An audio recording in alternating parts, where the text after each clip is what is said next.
Hello, everyone. Before we get started on this week's episode, just a quick word that YouTube, in all its infinite wisdom, has decided that some of the Die Party games are now not suitable for advertising. It doesn't mean a whole lot for the content. I'm not going to censor the videos in any way, but if you'd like to lend your support so that Die Party can continue to grow, please check out the Patreon or subscribe on the Twitch channel. Enjoy the episode.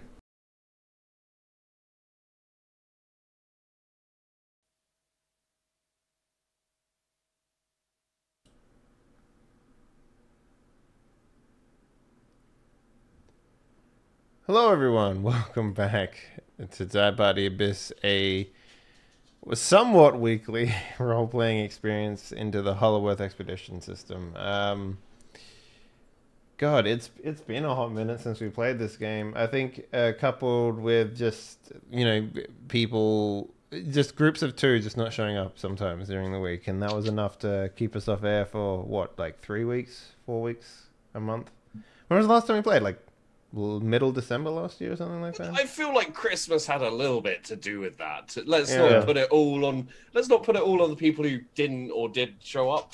Oh no, Christmas is nothing happened during Christmas. Like that's the thing, like nothing of my stuff happened during Christmas at all, and that's no one's fault aside from fucking, traditional Jesus. American values, I guess. Oh. Yeah, you just have to strike the second half of December off your calendar, basically, because nothing happens. Yeah, we did manage to get a few Surge episodes out, but other than that, it was pretty much what you'd expect Christmas to be. But yeah, we're I guess we're back finally. We get to continue where we left off from Eagle Rock, but let's go around and introduce everyone first and see what everyone's been up to. Drummer Boy, what's been up, man? It's been a while since we talked to you.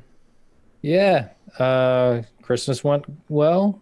I got some new beard oil, so the beard is calming down. It was tensing up for a second, just what are you doing to me? And now it's starting to straighten out again and becoming a longer length than I've ever had before. It's amazing. Male enhancement, I used to have a pretty decently big beard, and then I started getting serious with my now wife. And she explained to me that I need to change my beard oil. And I don't know about you, but my beard oil lasts a very long time. That 600 mil thing, that lasts me almost 3 years. Yeah. Mine's just an ounce bottle. Yeah. It'll probably last for another couple months. Yeah. But she said, yeah, me too. I know about these things. Yeah. And she was like, you need to change that because you smell like my grandpa. And I'm like, what? Really? What? So, got a hip grandpa. Went through the went through the whole process of I gotta like the smell because it's on my face constantly. Did you take her beard oil shopping and yes. let her smell it? Yes. Nice. Yes. Because otherwise it's well, I like this smell, but apparently I smell like one of her dead relatives. So great. That's fun. Yeah. Why is she smelling her dead relatives? Yeah, I asked her that too, but she couldn't explain it to me. So okay, cool. Yeah, but yeah, what else have you been up to, man? How's your song making going?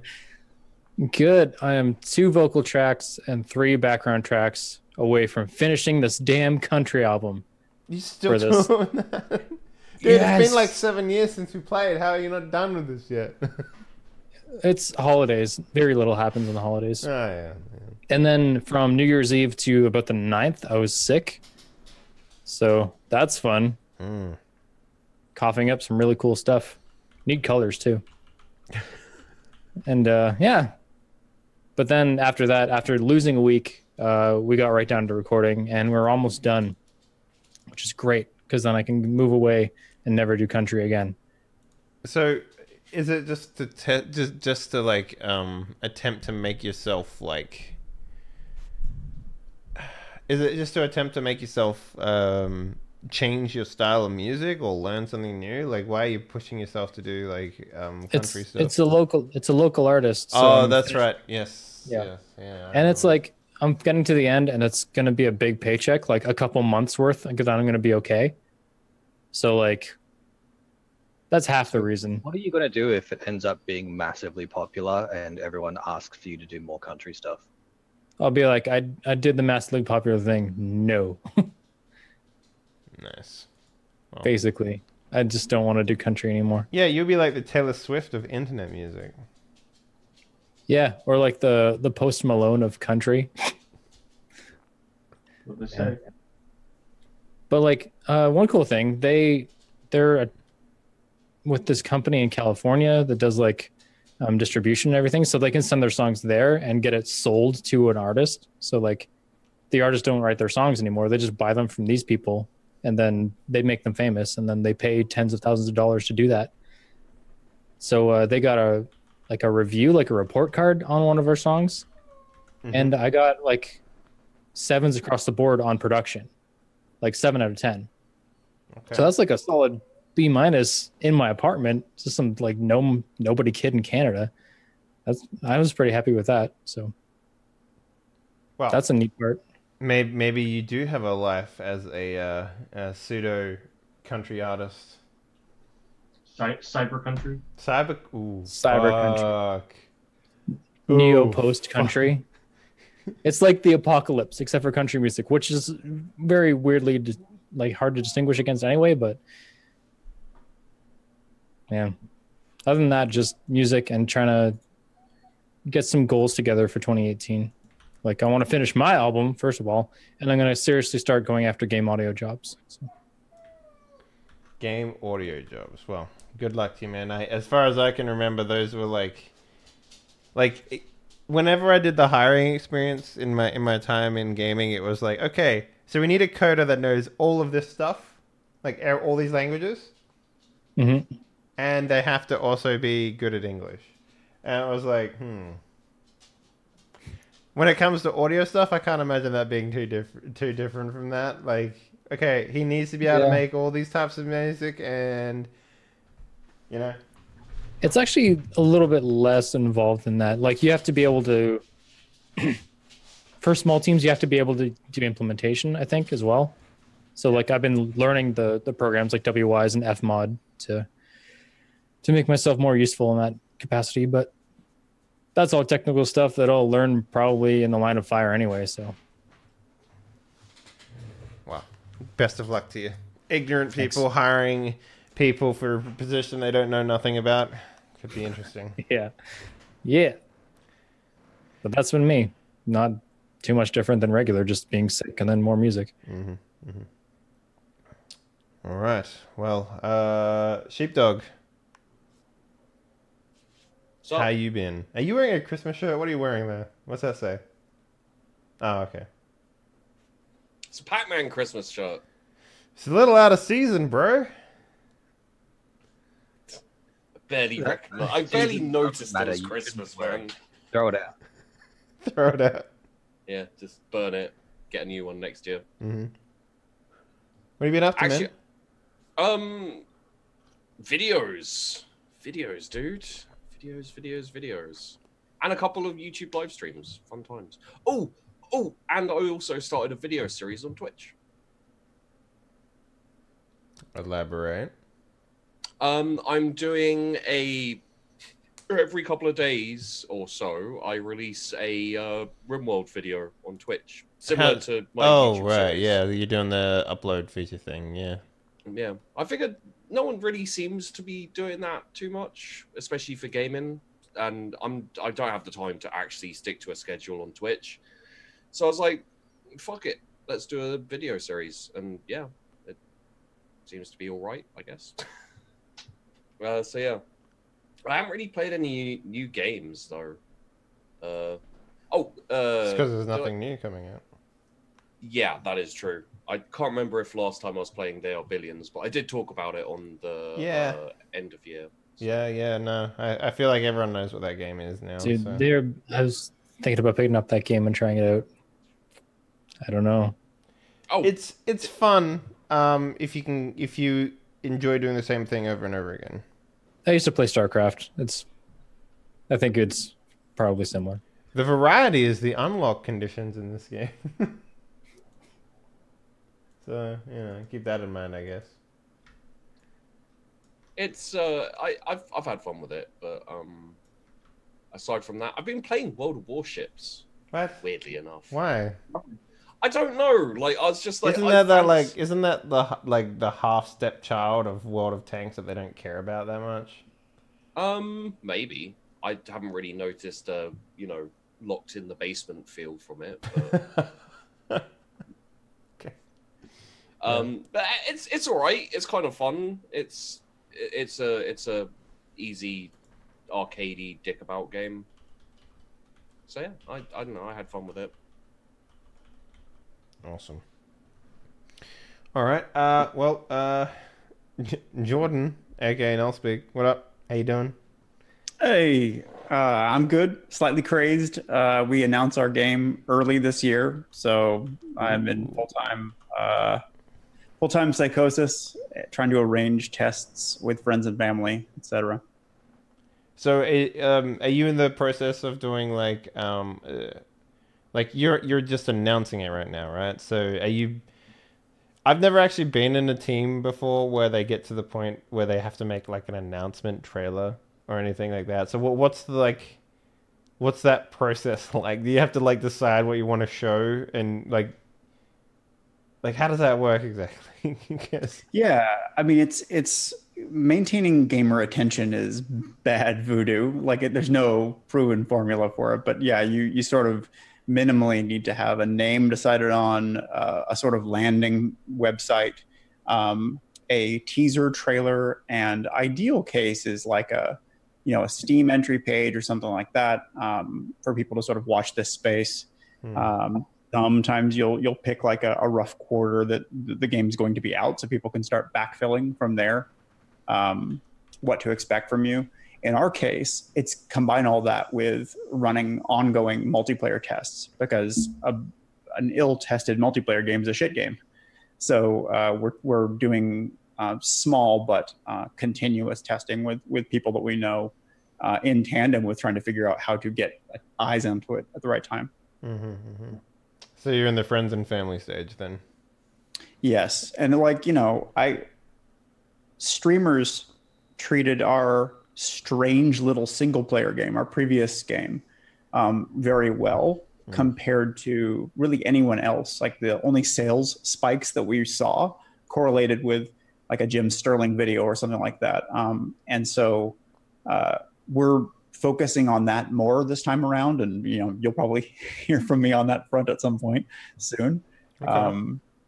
Because that's kind of the way that I want to get the word out. We'll do some of the traditional stuff, but I'm not going to put the same time into courting the traditional press, I think. Are you going to be doing things like those stream key websites? Like, what's that one called that we both use? That, oh God, I can't remember what it was called now. But it's a website where people can, sign up for receiving press release keys and shit like that. Something like that, yeah. I mean, I'm not aware of the site you're referring to. Yeah, I can't think of it.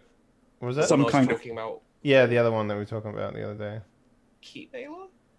No, I'm going to go to our fucking comments. I'll find it. Give me a hot minute. Let's see here.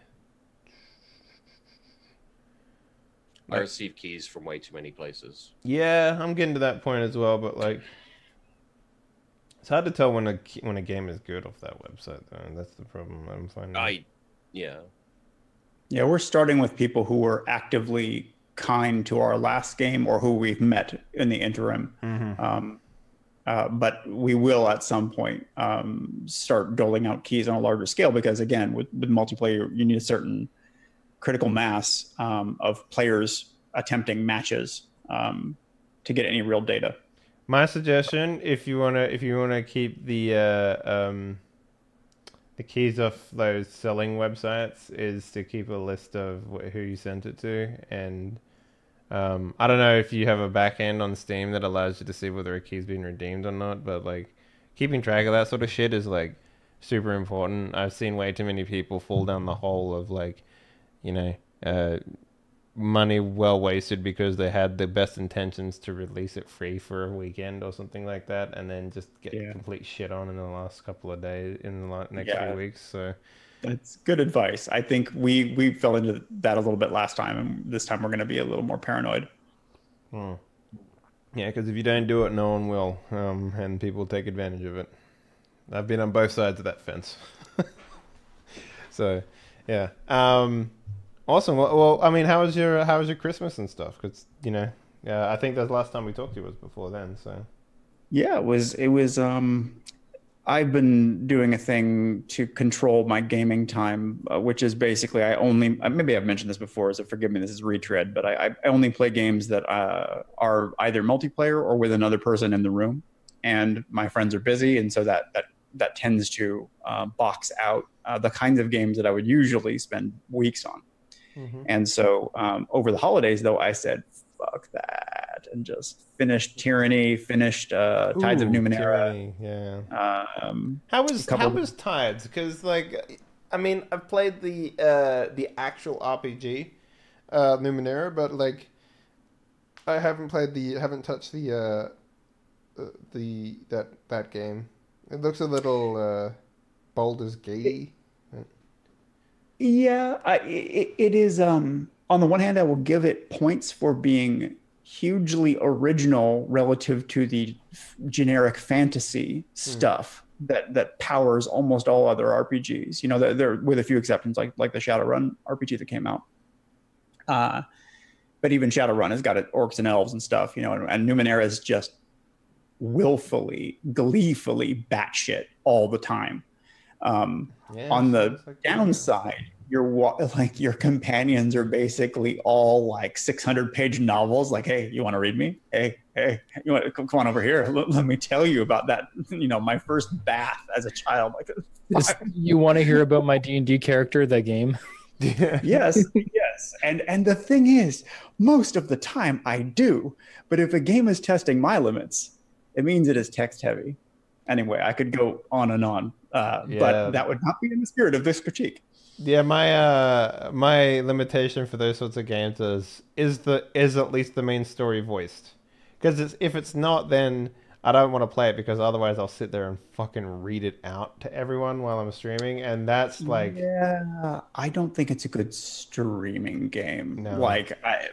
I most of the text is just text, so get ready to voice act. Yeah. Eventually ends up just being me being the same voice for everyone. I need to send a tweet. Yeah. Like everybody's first DM. Yes, everyone's first DM. Yeah. I mean, if you wanted us to play this game, you could let us know. Yeah. But no, what was it? Yeah. So that is. I don't know if you ever played Numenera before. It's actually based on a role-playing game, and that role-playing game is fucking nutso. It basically is just the world is just fucked, and the whole point of the game is that it's a narrative focused game that has D&D trappings in it, which is the weirdest way to explain an RPG, but it's light, but it's infuriating how light it is when you want a little bit of crunch in it as well. And I can't imagine they made a fucking game out of that system. It's kind of got that whole, it's magic, I don't have to explain it. But that's the concept of the game, it's magic and I don't have to explain it. And that's it. It's a little bit too open at times. Until you say something like fucking nanomachines. And then all of a sudden you're just okay. I have the ability to control nanomachines, and the entire world is made out of nanomachines. And it's interesting game, but anything else? Yeah. No. Nah, there are great parts of it, but yeah, I wouldn't suggest it for streaming. Okay, well, Doc, my man, how you doing? Yo, how's it going? Not bad. How you been? My last week has been spent laying in bed listening to YouTube videos because I haven't been able to do shit. Wasn't a great week. Well, But, I hope you're feeling better now. yeah, it was kind of clearing up over the weekend. But I haven't really done much interesting. Has it at least cooled down over there? It actually, like, there was frost on the grass this morning. Whoa, dude. No way. It was like 40 degrees yesterday. I don't know. It's Brisbane weather, man. It's fucking crazy. Brisbane normally has pretty nice weather. It's a very sudden change from hot to cold. Yeah. Are you playing anything at all? Nothing really interesting. Like I said, I haven't done much at all in the last couple of weeks. It's been boring. All right. I'm just, well, you know. I mean, I could tell you about the games that I have played, but I don't think you want to hear me talk about Smite and Warframe and fucking Ark. Oh man. I talked about World of Warships. Yeah, you did. Yeah. Pretty fair, I guess. Yeah. Just trying to send out a tweet because I forgot to do it. Oops. Buy some time. Keep talking. Have you been in Warframe for long? Because I know it's been like a big game and it's just gotten like bigger over time. It recently got very big in that they created their first open world map. So most of the levels in Warframes, it's a level. You go in, you run through the hallway, you get to the end, you do the objective, and you leave. They released the Plains of Eidolon update, which is like you go down in your ship and you land in the city, and then you go out the gates, and it's just this big, massive open area that's like just a big open world expansion on it. I know they're working on another one that's supposed to be like 3 times the size of that, and I think their plan is actually to kind of migrate all of the game's content into open world. What? Really? Play zones. Yeah, I believe that's what they're doing. Okay. I might get into that because I was super disappointed with Destiny 2. I'm looking for something to kind of like fill that sci-fi MMO. I think it might fit. I mean, you're a space ninja, and there's lots of grinding if that's what you want. That sounds But great. It's not the kind of grinding where it's like, oh, I gotta just keep doing the thing. It's like, well, I'm a space ninja. I'm just gonna run around and blow shit up and There's use my almost sword to cut robots up. my experience with that game is that there's almost too much to do. It's kind of a little unnerving at the start. Like I really wish they did like a little bit more. Like here's a very narrow scope funnel, but they do the problem of like showing you everything that you could potentially have, and then you get ahead of yourself. Like I really wish it was just a little narrow bit at the start. Very big like that. There's just it just kind of goes in and opens up immediately. And I don't think they even tell you like where to get quests from. It's like, so you don't here's even the know. galaxy, bitch. And it's like, oh shit, thanks. And then when you realize you can't go anywhere until you do things, it narrows in scope a little bit. But at that point, they've already like, it's like they just push you into the deep end way too quickly. But it's okay. It's been around long enough though that like if you're lost, you can like look up what NPC to talk to do a certain thing. Yeah, but that's the thing. You shouldn't have to look it up. Honestly, that game has one of the best chats that I've ever seen. Just in that the people in it are always like, yeah, we'll help. It's cool. Whatever. Cool. You don't have this item. I got one that dropped last week. I'll give it to you. It's cool. You can have it. They're very friendly, which is kind of unnerving.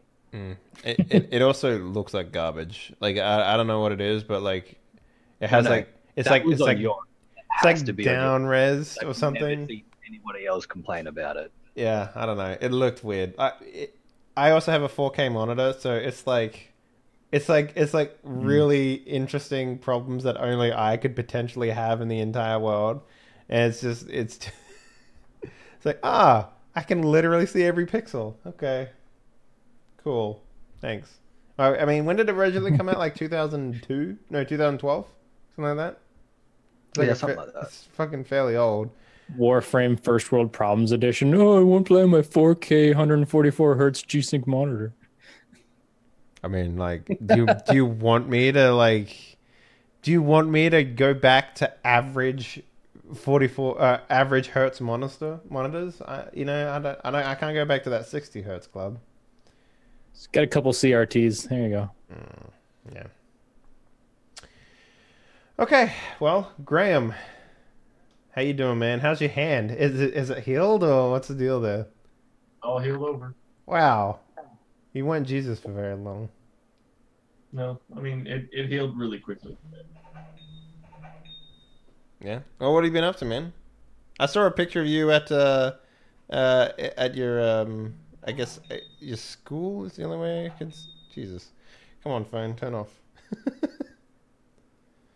But yeah, are you still doing your building stuff Where'd you see a picture of me? on the internet? I don't know where exactly. It might have been Facebook. But I saw a picture of you from behind building something. Oh, yeah. Okay. Interesting. Oh yeah. I remember that. Yeah, I've been putting out my videos like one a day of little short clips of building this paint cannon that I've been building. God, what is it? You went from building relatively mundane things to building weapons like pretty quickly. I mean, it's all the same. So I mean, the same way that we do projects in my class, we establish the problem, then make a list of things we know and things we need to know, and each one of those answers has been a separate video. So it's more like talking about like how pressure works, how spray paint cans work, how garden hoses work, how that kind of stuff works, so we can kind of like come up to a prototype. And I literally just uploaded me designing the prototype. Right. And does your class build this thing along with you? Are they also falling into the idea that homemade weapons are the way to save the future? No, but that being said, they do know that they can make anything they need.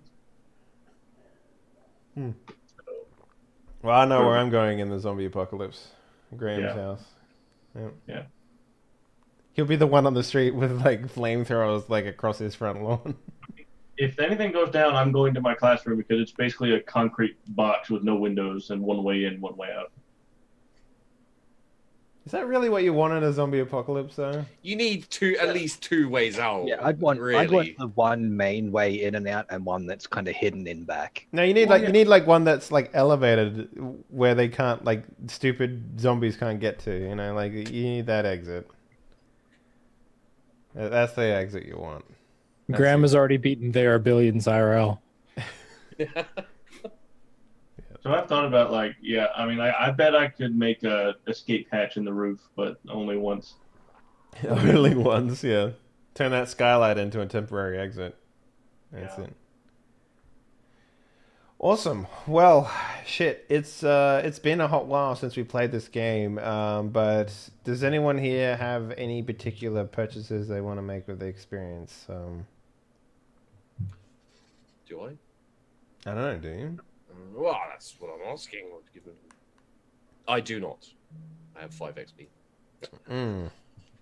I think I bought maybe did I buy another strength or something last time?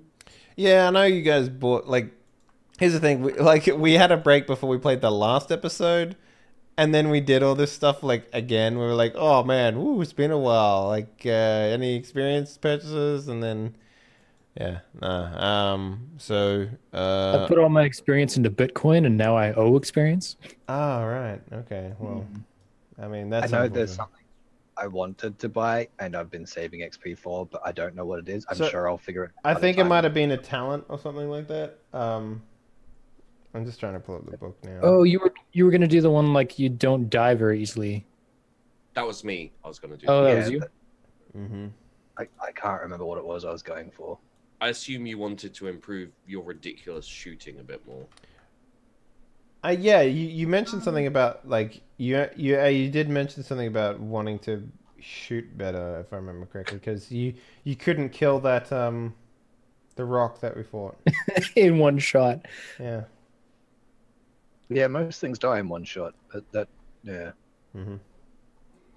Is there a dual wield blunderbuss skill?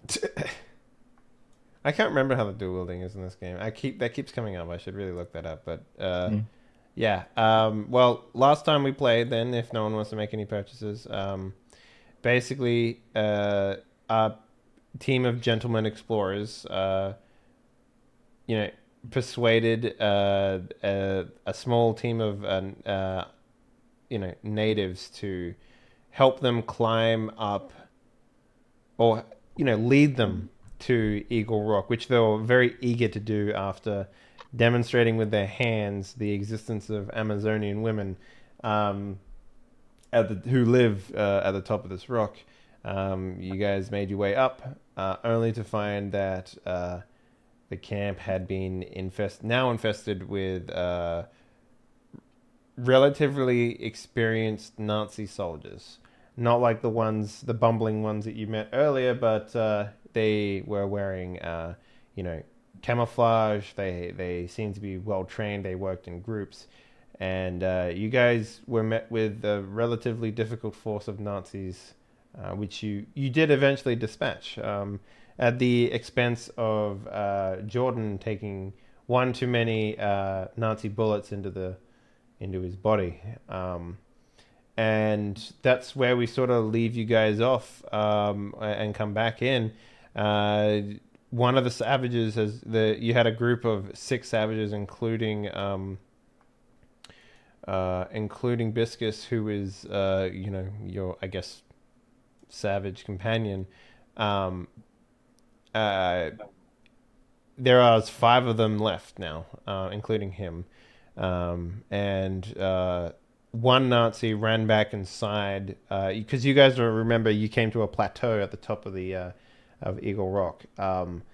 It's a little colder up here, a little more foggier, but basically at the top of this mountain is what is essentially a lived-in temple, if that makes any sense. Something close to what you would imagine Mayan architecture to be. So, like, if you've ever seen Road to El Dorado or something like that, it's just imagine that sort of shit up the top of this place.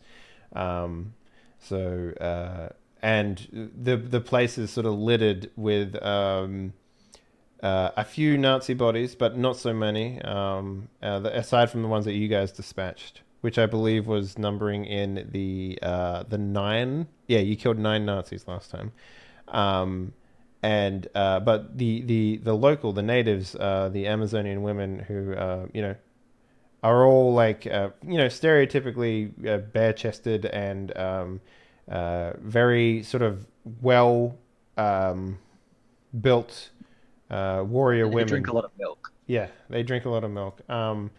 But they are extremely. They are what you'd consider warriors. They've got like face paint and feathered headdresses and skirts made out of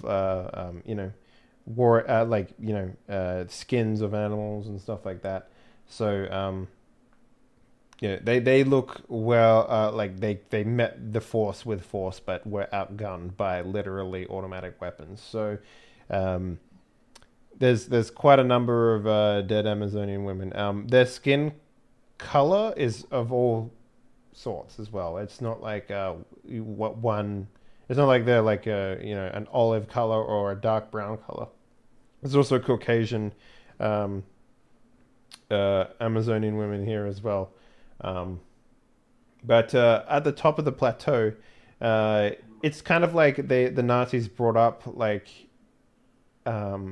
containers or brought up supplies, and there's like fog lights and stuff like that up here, and they've got like generators up here, so they're basically sort of taking over this top place to essentially make like another base, I guess, and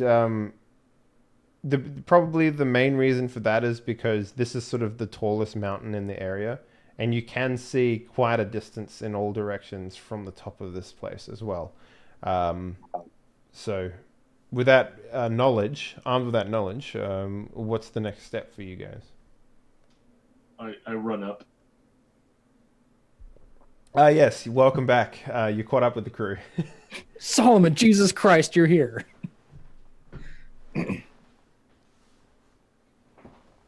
So wait, didn't one of the Nazis like run inside? Isn't that what happened? Yep. Yeah, one of them ran inside. Yes. Mm-hmm. I guess probably be taken care of. So I will give chase. Okay. Actually, no, I was still down below shooting up at them. So someone that's closer should probably chase. I So will they'll give chase. there in time. Haha! How far do you go before you like do you just run straight in there willy nilly, British like? Oh yeah.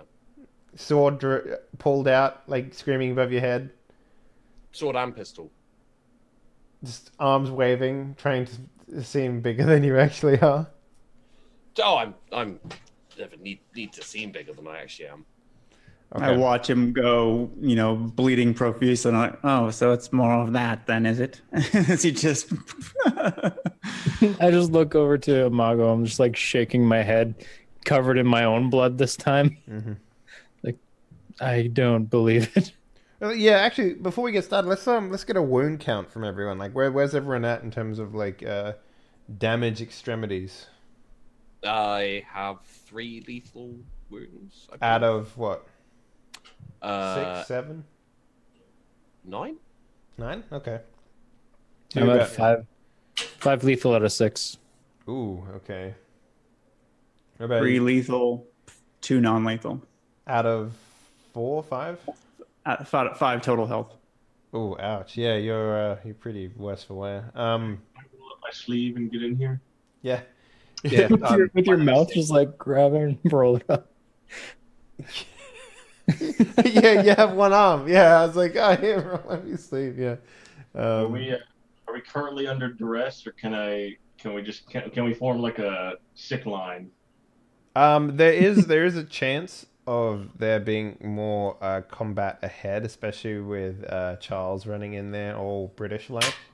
No, I have 2 lethal out of 8. Okay. That's his ship sailed a long time ago. we counted him. It's a miracle he's lived this long. He's already on borrowed time. We'll just let him enjoy it. Can I just put out there, I'm the person who's been the least injured in this entire You've game. attempted to be the most injured as well, which is great. It's not my fault that I have not been injured Yeah. much. Right. So what I'm gonna say, Graham, is you could probably attend to one of your friends before we'll have to see what Sheepdog is going to be getting up to. Sorry. One more time. I think by my estimation, Hyde was he was like 1 away, or was that Francis? Hyde. I was fine. I've got 1 lethal of 6, so I'm like barely a scratch. Who was 5 out of 6? I'm 5 out of 6.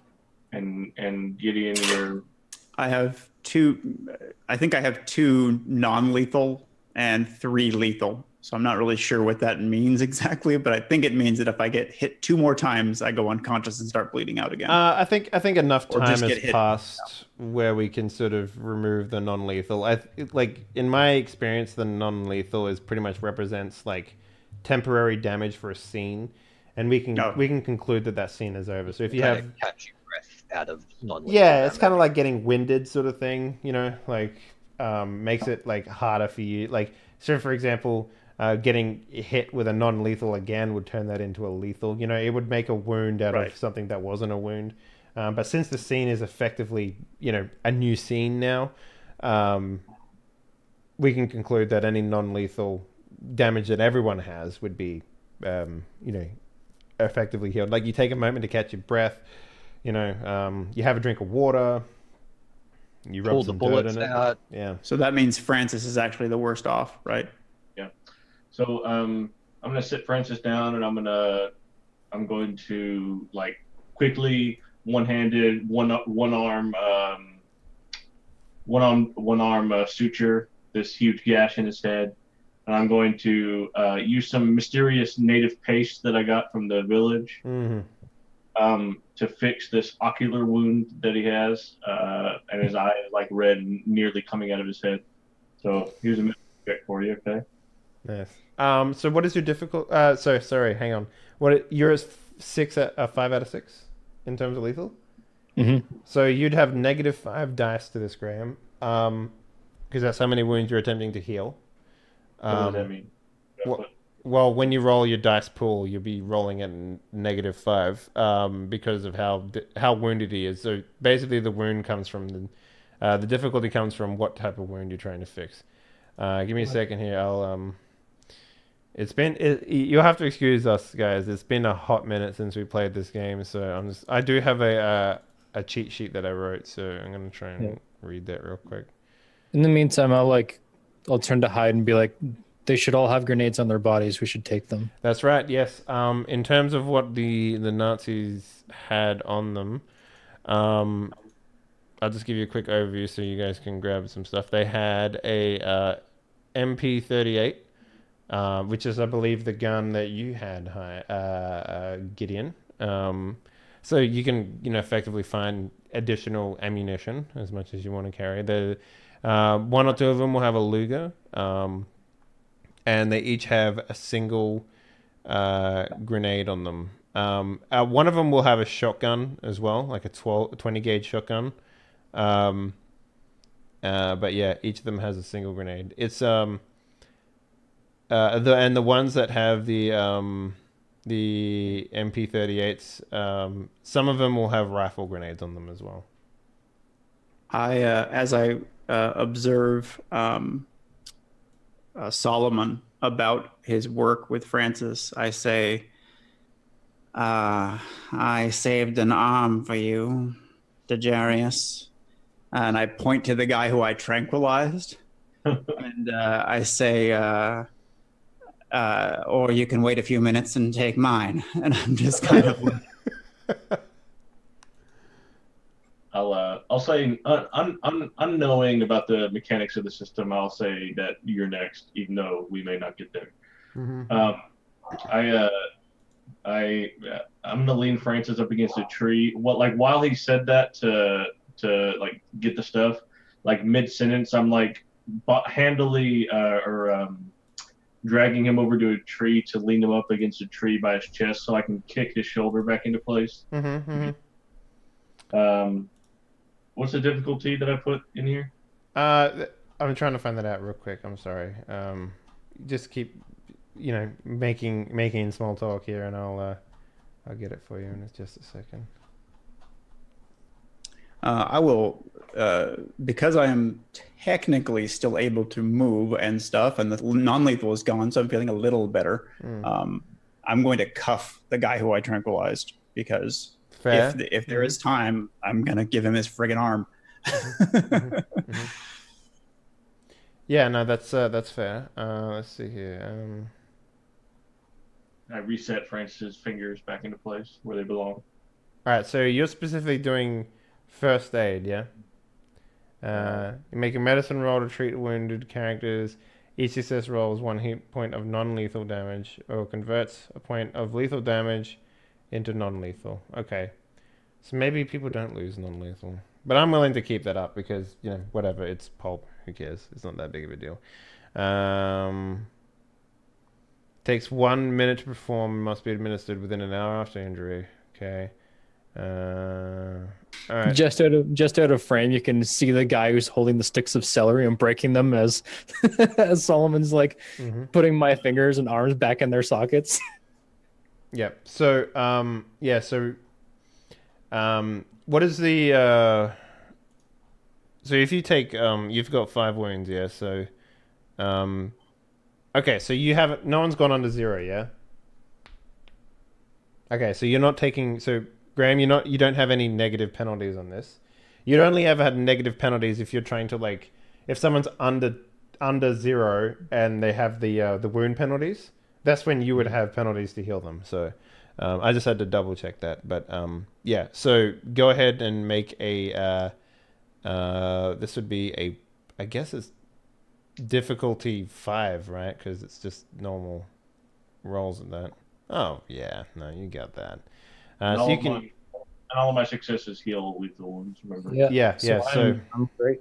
Yeah. So, how exactly do you heal his bullet wounds that he has? Actually, no. You took shrapnel fire, didn't you, from a grenade or something? No, I was behind partial cover, but the Nazi still blew my shoulder up or something. Yeah. Were you not listening to this whole colorful description I just gave?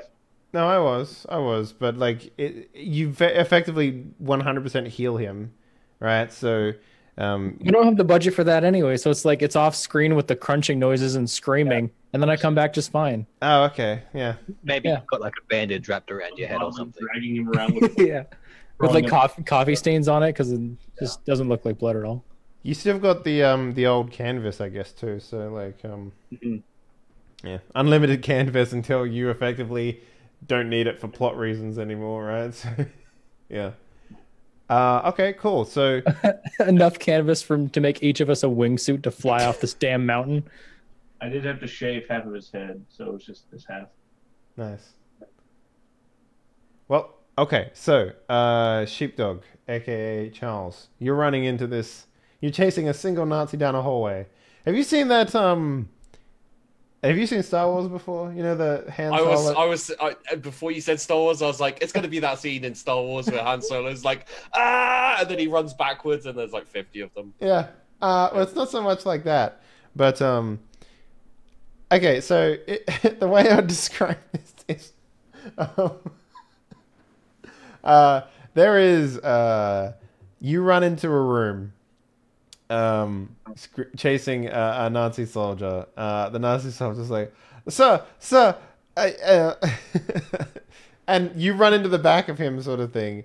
And everyone in the room sort of like turns around and looks at you. There's like a commander in the middle of the room, poring over a map. There's like another like 6 or 7 soldiers in the back of the room. There's 3 men who are in the middle of the room with bags on their heads, kneeling down on their knees with their arms tied behind their backs.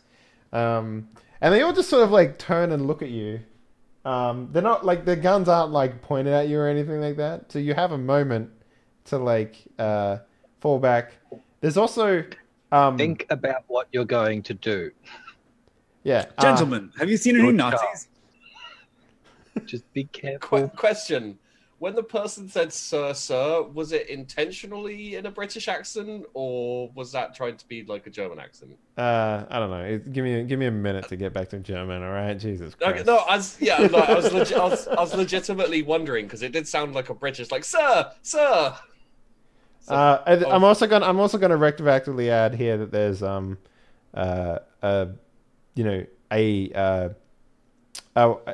another in part of the 3 men. There's also obviously an Amazonian woman with a burlap sack over her head as well. You can tell it's one of the Amazonians because her breasts are exposed. So yeah, How obviously? her breasts are exposed. So it's like if you had to pick something here is not like the others, it would be that game here. So. All right. Okay.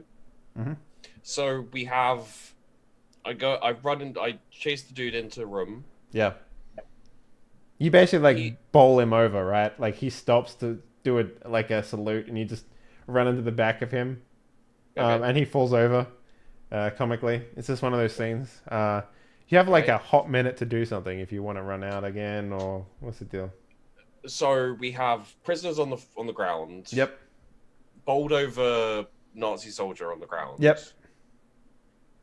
A couple of other dudes and an officer. Yep. I'm gonna say there's about 8 or 9 soldiers in total, including the officer. So. Can I grab the officer? Oh God, no. He's in the middle of the room, man. Like you'd have to go deeper into the room and grab him, and then at that point you'd be surrounded. So. Yeah. I mean, you can if you want, but Can I grab the officer, kind of sword to throat kind of thing? it would be a struggle because he is aware of you, and you would have to approach him in order to grab him. It's not like one of those things where you can just like grab him real quickly. He's like, imagine he's like like maybe 7 meters away from you, sort of thing, like 10 meters away from you. Okay, well, here is what I would like to do, Mhm. Or like to attempt to do, Mhm. is jump onto a table over towards him, obviously kicking all the various maps and stuff that are there, and punch him in the face and basically take him hostage with sword to his throat. That was the attempt. I'm willing to spend style points to have a table be there with like maps and things, obviously.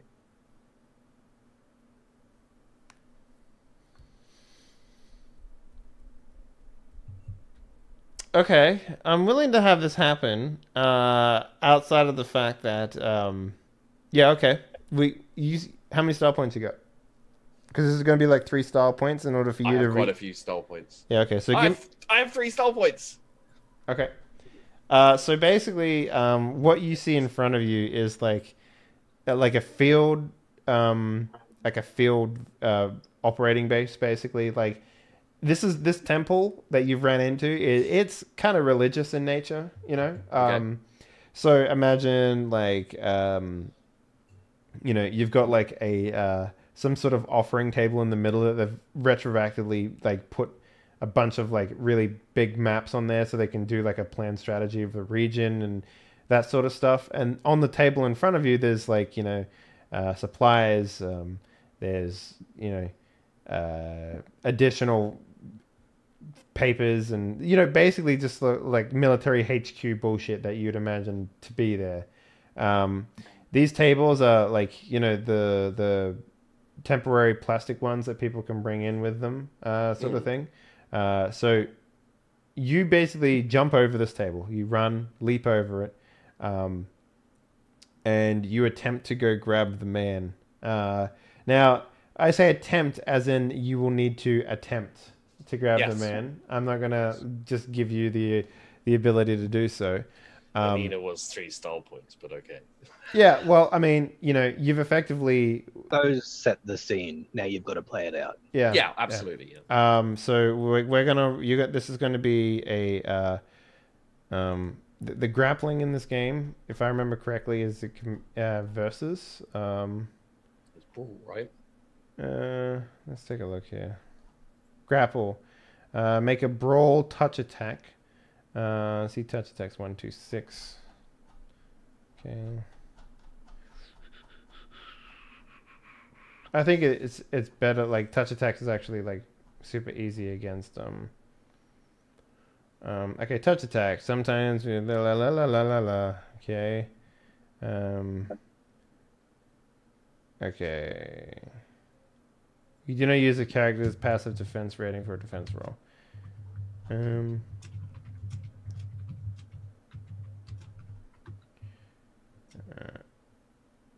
Okay. Alright, cool. So basically what's going to happen is you're going to roll a brawl, and I'm going to roll a defense without passive damage, which I believe is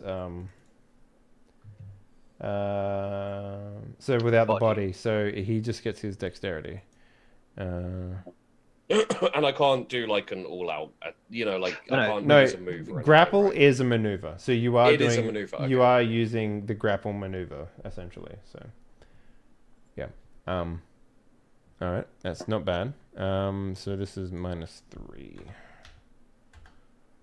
difficulty 5.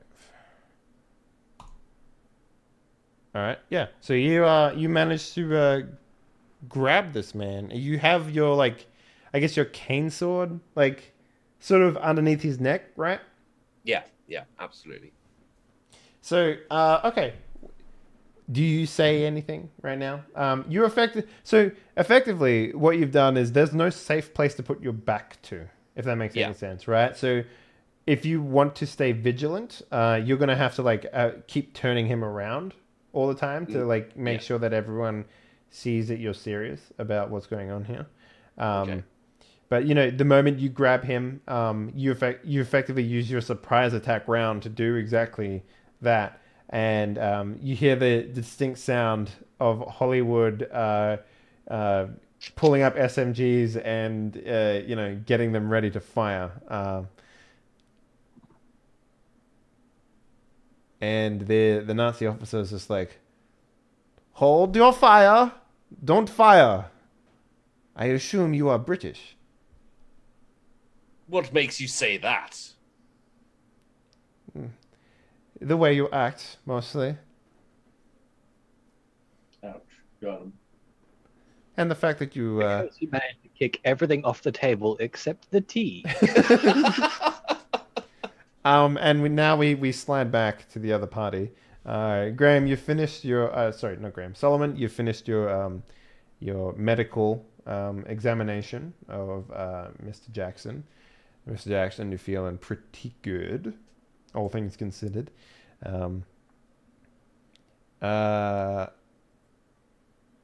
Yeah. Charles isn't here. You heard him screaming and running into the fortification, but that's about it. That's all you've seen from him.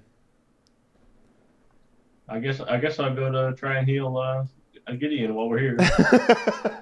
I mean, I haven't heard anything come out of the building. There's no gunfire or yelling or so he's probably fine. No cause for alarm. Yeah, he might be sneaking in there to achieve, to gain additional information about the force. There was only one anyway, right? Yeah. Well, Charles only has the one travel animation where he raises the sword and goes, ah! Like, so as far as we're concerned, he went for a piss. Mm-hmm. Yeah, I think we're looting the bodies. That's what we were doing. So, all right. So we have Jonathan Hyde grabbing as many. So I'm gonna say that the rifle grenades, you've probably made your gun work with them. It is a technology that literally just sits at the end of a barrel. It's just kind of a stick, and the bullet hits it and pushes it out. Yeah, so but the thing is, you need like a little clip to hook it on. So anything that a bayonet would fit into, you could fit that into. I assume that you would have made the alterations ahead of time, because that's sort of like the technology of this place, right? Or not this place, of this time, and unless you specifically say that you didn't. I want to say no. Okay, cool. For 2 reasons. One, I don't think that's the kind of thing that Hyde would do. Grenades, that's not really all that exciting unless you're blowing up a building. And 2, because if I say no, there has to be a rifle there that they can be shot out of. Yeah. It's kind of like none of them have like the like a long neck rifle or nothing like that. But they do have the rifle grenades on them, so you could probably assume that they might have something in there in the base that would be able to fire them. But yeah, like you get all the MP38 ammunition that you could hold. If you want, you could find you could find a Nazi soldier outfit fairly easily. But yeah, and let's get another roll for medicine then. For Gideon, yeah, that's who you said you wanted to do next, right? Yeah. Yep.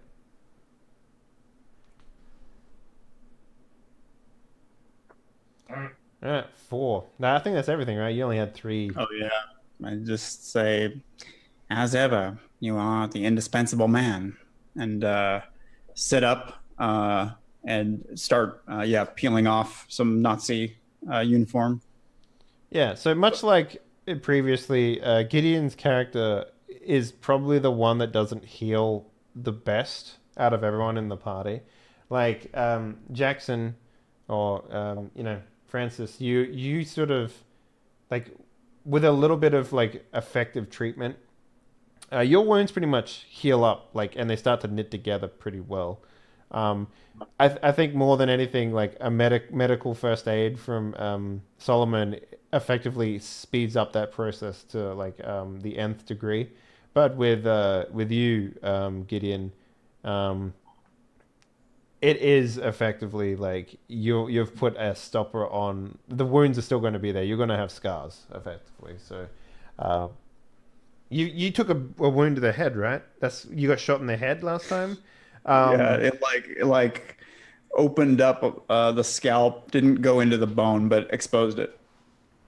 Yeah, so I imagine that you're gonna be dealing with quite a head ring for a while. Well, that's the thing. That's I'm if we recall my imminent backstory of being a master flesh grafter, you can see me like I'm sculpting, just like really just painting it back on. Yeah, it's sort of like what was it? So the wounds that everyone else. What it is he's actually painting the wound on there, but we play it in reverse, so it looks like he's wiping it off. Oh yeah, it's not a bad one. Like the way I'd describe it is like, I guess your type of medicine, Graham or Solomon, is really effective, and you're very good at it. But it does leave like kind of like how you take if you fill in a hole in a wall and then you try and paint over it with a similar color. It's like pink and raw still and all that sort of stuff. But everyone else's wounds in here, at least, they heal up and they just sort of like fade away. But with Gideon, he still has like it's still raw and fleshy and. And there are a few from before. Like I like the idea that Gideon's becoming sort of a ship of Theseus, where you replace like one part at a time, and eventually, like the complete organism has been replaced, and so he keeps having to use disguise to look like himself from before. I like the eventual climax to your character is that you do turn into a Nazi because of how many pieces of Nazis you have inside of you now. That's right. That's the only material available, and I'm like, I'm sorry, gentlemen. The Fuhrer is pumping through my veins. Yeah. Okay. So you spend another minute doing this. You still don't hear anything from. You don't hear any gunfire or anything like that from inside. What do? Are you preparing for the eventuality of something like this, or? Yeah. I'm asking Gideon how well he can disguise someone else. And what do you have in mind? We have 6 savages with us. Yes, it would take some time, the complexion, etc. But well, they're all Caucasian. Yeah, they are. They're not Aryan. Aren't they? They're Aryan, like tattooed and stuff like that. They are. They are tattooed. Yes, good memory. They are tattooed and. You could bloody them up a bit.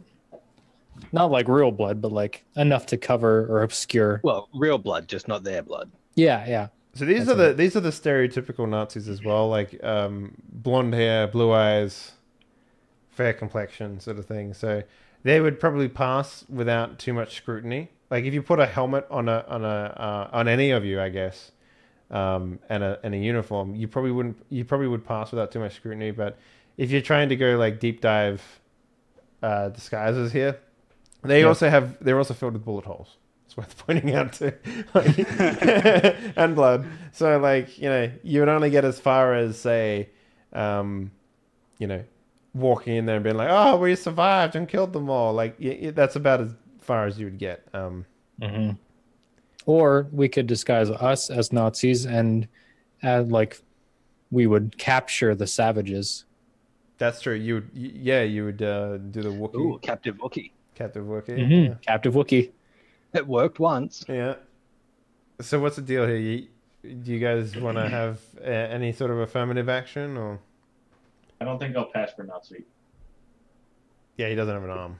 It's true. Might pass for savage. I mean, you could just put on a Nazi arm, Graham, and then you'd pass for him, right? You'd be just the most. You'd be the most with a Nazi. severed arm in the long coat, so it looks like he has 2. Just one of those flops. Just like flopping around. Just put it in like a pocket, and just staple the other end on. Or like we'll use some canvas and like wrap it so it looks like it's broken, and we try to like field fix it. You could hold one end of the gun and like tape the other end of the arms, holding the other, so like both sides. So like maybe we can maybe Graham, how many? Don't you have like 1 million style points? Maybe you can style point up a gas mask. I guess I was referring more to the fact that my non-white complexion would kind of mark the. Oh yeah, so am I. I'm saying we cover. You've got your. We just clip the jacket. We put a gas mask on you and cover your hand with a glove. Mm-hmm. I have 12. For that matter. Yeah, see, I remember, like, you're basically a dragon's horde of style points at this point. I'd be willing to say that you can very easily find something suitable, because this is sort of like a forward operating base. They have like a bunch of additional stuff in here. Is there like a radiation suit or something? Like a hazmat suit, like a black leather gimp Nazi radiation suit. Yeah, I like that. That's not a bad idea. Yeah, that's not a bad idea. Yeah. Would they be able to aid the disguise check? Isn't there a way they can give me like one extra die or something like that? I think for the disguise. Yeah. So what we do is we would make individual checks to see if they can aid your check, right? So they would say how they're helping, and I would give them a difficulty, and they would roll it. If they pass, you'd get an additional dice on yours. So, if you wanna help, like maybe use like something like perception to find additional, like props to help with a disguise check, or something along those lines, right? So, can I use chemistry to like chemically bleach somebody's hair? Yes. Are we becoming the Nazis here? Is this what's like? We're going beyond disguise and into, hey, let's just become the Nazis. And you could go one step further. You could mutilate the corpses of the Nazis so that they don't look Nazi anymore, and pretend that they were you. Okay, so what you do is just carefully peel the faces off. Peel off your own face. I'm listening. Face off. God damn it, guys. Okay, so we want to make a disguise check for the group. Yep, I'm cool with that. That's a good use of time there. I'll do a perception to help. All right. Graham is spending plot points, which is fine. Does anyone else want to do anything aside from Charles?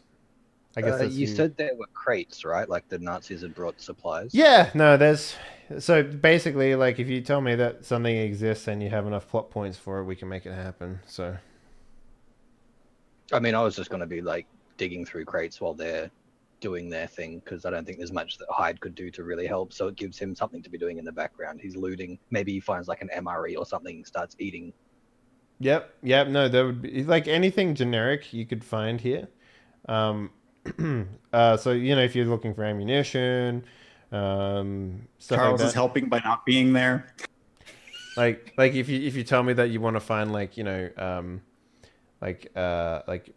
backpack that's better, that sort of stuff, like anything that you would like imagine to be in a field tent operating base. Well, I kind of specifically want to be doing something super casual, like just sitting on a crate eating an MRE, because Charles is in mortal danger. Okay. And we don't know. And he's only like, he's just over there surrounded by Nazis, and I'm just going to be sitting there like, oh, this is pretty good. I love the idea that he's in there just like thinking that you guys are right behind him the entire time, like I've made those charges before in video games. I can't imagine that it would be too hard to believe, but yes. So let's make this perception check. So what exactly are you looking for to help with the disguise there, Drummer Boy? I'm basically like standing at a good distance away, like as much as I think would be noticeable, and like closing my eyes and reopening them again really fast to like forget what people look like and open them to see if it looks convincing. And like doing that a few times and being like, okay, it's convincing from 15 feet. And just like step forward a little bit and like try it again. and just like see, where does this disguise break down? Like, can you get 6 feet in front of someone and they still don't know? Okay, that was not the answer I was expecting, but okay. Sure. Fuck, I don't know. Let's make this fucking 7 difficulty, I guess. All right. I was expecting you to be like, I'm looking for like trench coats, Nazi trench coats or something. Like, no, that's it. And you're just like, hey, man. Yeah. I'm closing my eyes and opening them really fast. It's like some sort of weird fucking director's ability. Nice. Okay. Yeah.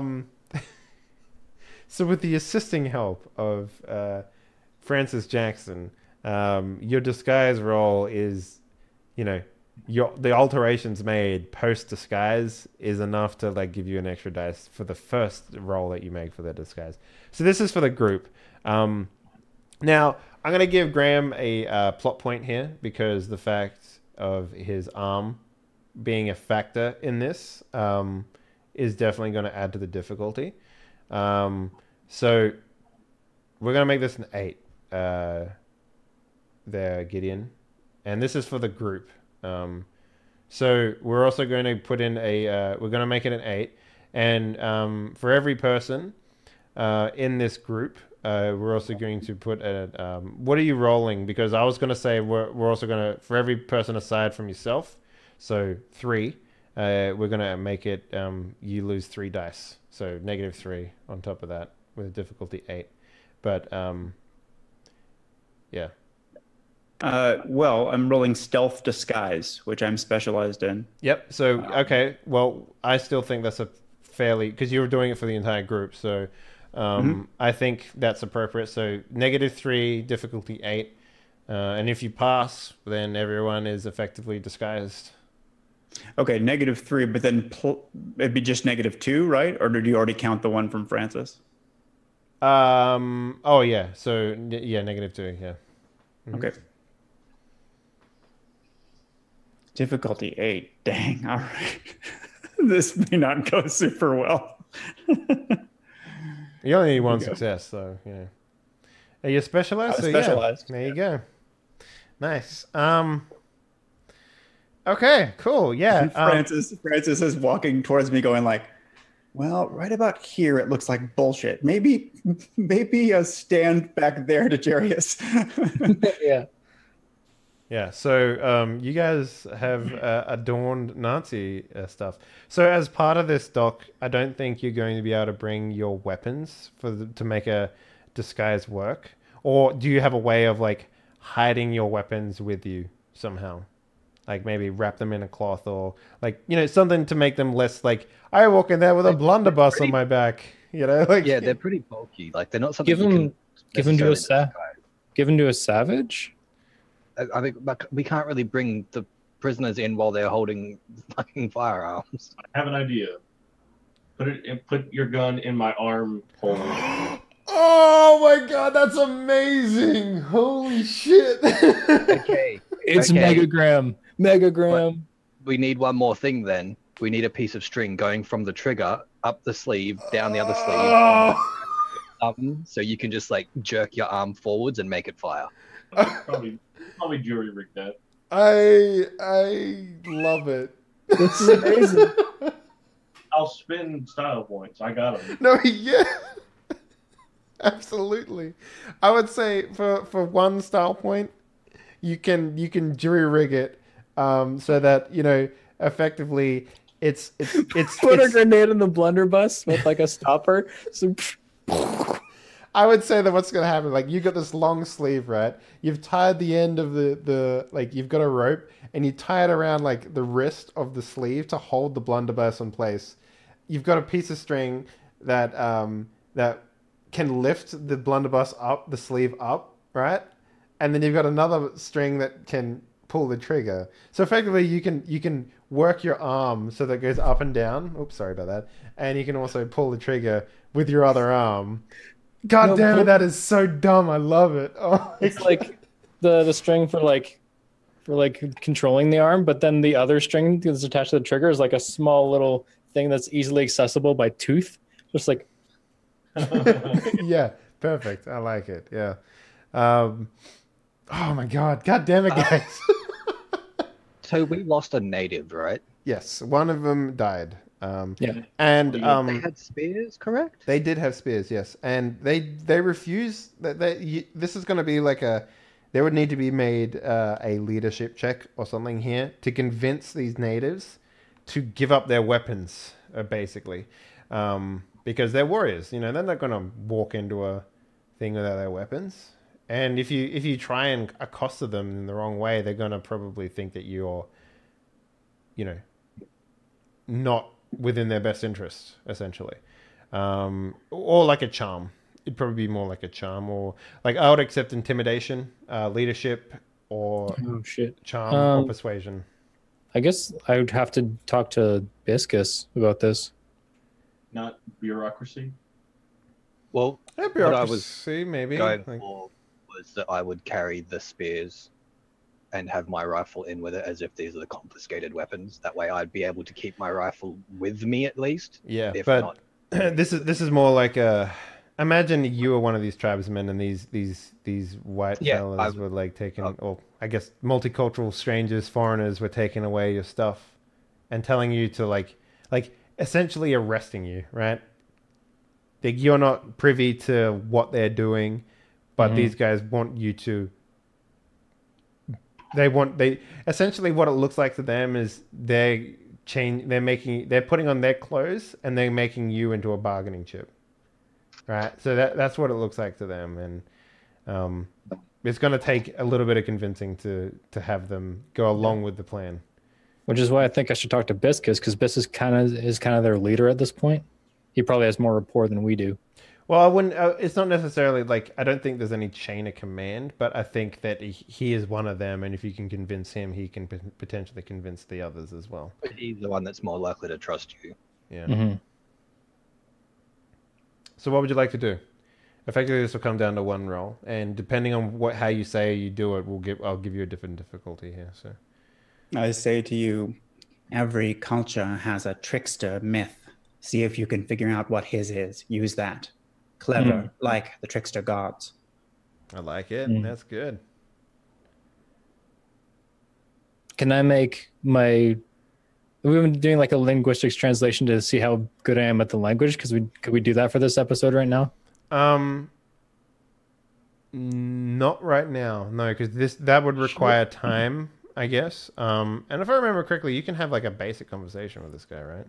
Yeah. You're on 9 successes out of 15, so you're at tier 2, which is like you can have, you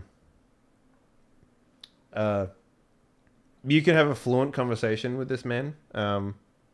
Or any other one. Is there anything from the drama that we had down in the village that might give me a clue to who the trickster would be? Can I use that as like maybe I can plot point it?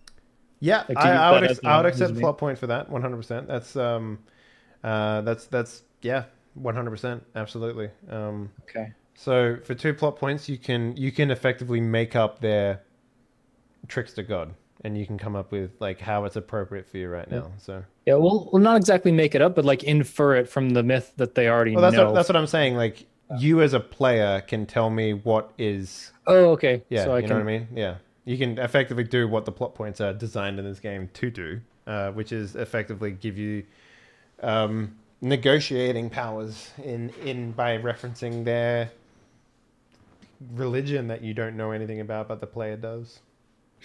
Yeah. Ah, shit. The red spirit of the oiled beard. Well, if you remember correctly, it was their religion, the tribe is based on like the more success you get in combat with legendary creatures is how you gain notoriety. Mm-hmm. So maybe there was a good example of this is like there was a man, like a boy who couldn't fight, and that boy instead of fighting probably like a T-Rex equivalent type dinosaur, he convinced the dinosaur to throw himself off a cliff or eat rotten meat or something along those lines, and maybe his name, something you can come up with is goes down in legend as like a man who fought with words and deceit rather than the end of a spear or something along those lines. That's how I would flavor it. Wombats too. Yeah. You remember that? Wombats too. No, it's been a while since I heard any sort of... The wombat was going to be eaten by the dingo, and the wombat was like, no, you can't just eat me. You've got to make a soup. You've got to season it with this and this. And he tells him to put all these poisonous things in it. And he's like, taste it and make sure it's good. And then the dingo dies. And he's like, yeah, fuck you. Maybe it's like, it's a blind creature that only tells its enemies from smell. So like the person covers himself in the smell to get close to the thing to kill it. Okay, yeah, I'd accept that. So like we're putting on their smell so we can get in there and cut their throats. Okay, yeah. I would accept that. Yeah. So you basically you take Biscus aside and you tell him of your plan and you reference this. What would you call the man who did this? Like, what was his name? The one they reference as a trickster. Let's see. Just doing a little bit of Google magic. Google Voodoo. He sounds like Gilbert Godfrey. And then I pretended to... No, I can't do a Godfrey. It's impossible to do Gilbert Godfrey. He's literally the only person that can do it. Yeah. Well, I mean, some people can do a Iago, I guess, but like... What is it? I'm looking at like old cultures to see if I can like come up with a name. D&D fantasy name generators would also acceptable. Yeah.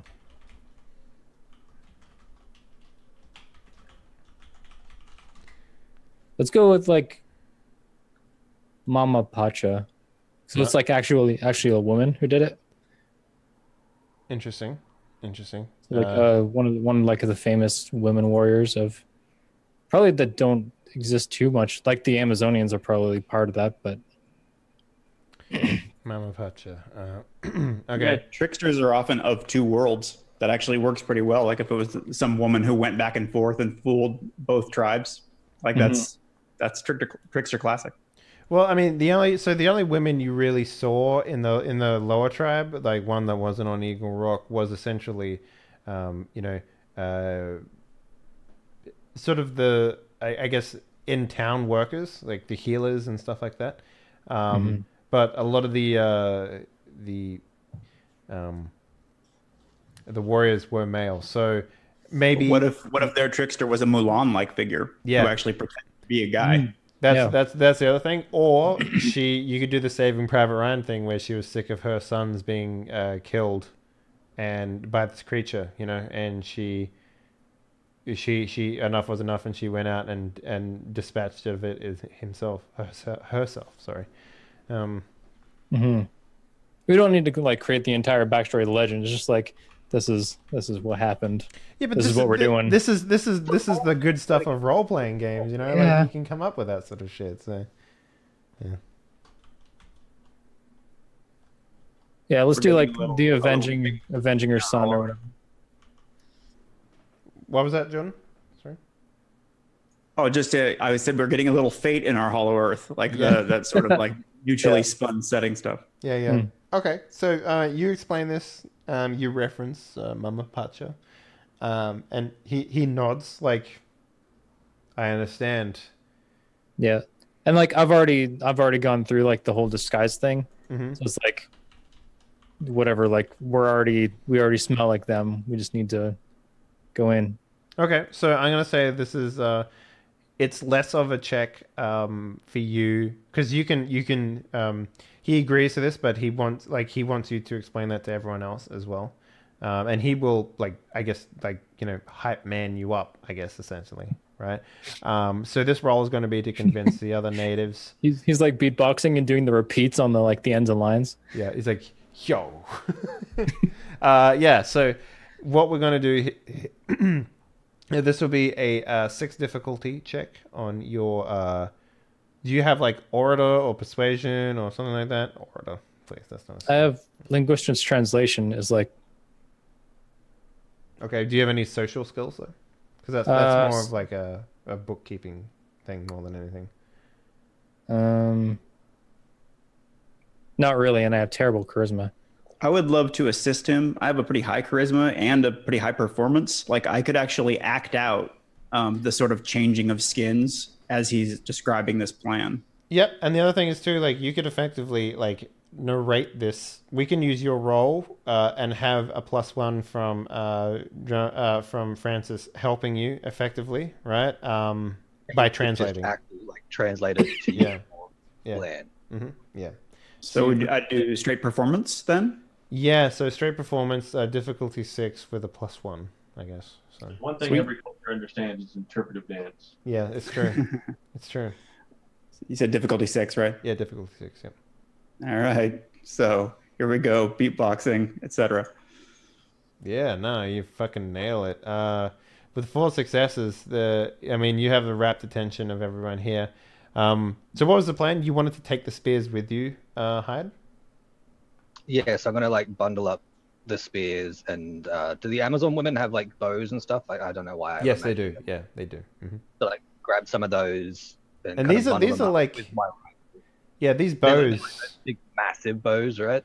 Yeah, they're big bows, but they're also really finely made. Like they're not like they've got some of them like they actually have stone in them as well. Like the base handle is made out of stone, and then they've got like this really bendy wood sort of like woven into like the handle of the actual bow itself. And so if you were to use this bow to do bow related stuff, it would probably give you like I don't know, an extra dice or something like that. Like it's so well made. Like you've probably used bows before, Hyde, in like some sort of weird like mono y mono, me versus nature sort of thing. Because most hunters get to that point in their lives, right? Yeah, I can imagine Hyde probably has, and swiftly went back to his rifle. Yeah. It's like it's a nice thing to do, but this is a nice bow. These bows are like well made and well maintained and well looked after. Like a mastercraft. It's not just a weapon. This is this is like ceremonial like level of like mastercraft here. So this place probably has some sort of significance to a tribe somewhere. You know, like maybe the Amazonians live somewhere else in Hollow Earth, but this is like an important piece of land for them. Who knows? But these all the weapons that were here, or even the arrows that come with that, are with these bows, effectively, are very ornate in they have like really colorful feathers on them, and the actual wood of the shaft of the arrow is like probably like what's the word I'm looking for? Carved. There's probably like stuff in the actual shaft of the bow, and like the arrow head is like made out of like a stone with a texture to it, and it's sort of like you know how you get like a katana and it has like the metal workings of like folded metal in it. It's a little like that, but like with stone sort of thing. So it's the sort of arrow that you would feel bad for shooting. It's like, oh man, I'm gonna shoot this guy with this arrow, but I don't want to because this is a really nice arrow. It's like if you found this arrow in like a dig, it would be like the find of a century sort of arrow, you know? It belongs in a museum. Exactly, yeah. But that's the sort of stuff you're dealing with here. But yeah. Okay, yeah. So basically, I just want a bundle of weapons to bring in as if they're the confiscated weapons from the. Sure. Yeah. Absolutely. Yeah. And the spears, in comparison to this stuff, is like fucking just like I gotta put a rock on the end of a stick, you know? Like yeah. So with that in mind, let's swap over back to Charles, who is, you've got like maybe 4 minutes of time here. Okay. Before the other group will make their plan a reality. You've got this man by the throat. You're spinning.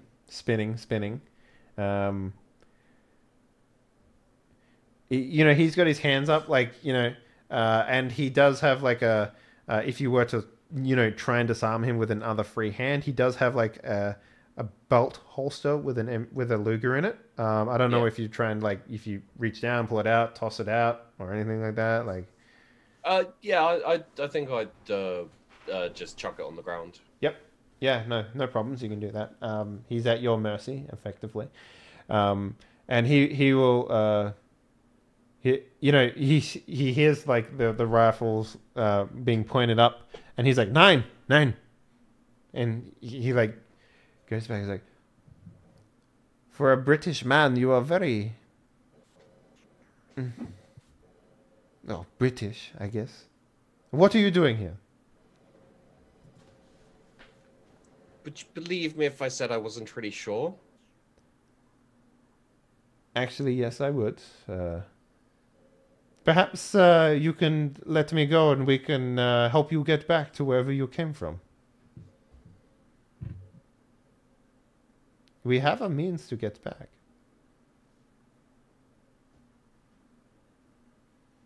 Interesting. I think we should talk about this a little bit more. Can you get your chaps to leave? And I just kind of, just like, obviously I don't actually like, cut his throat or anything, but just, a little extra pressure. Yeah. He will say, no, I don't think that is very appropriate for me to do so. You see,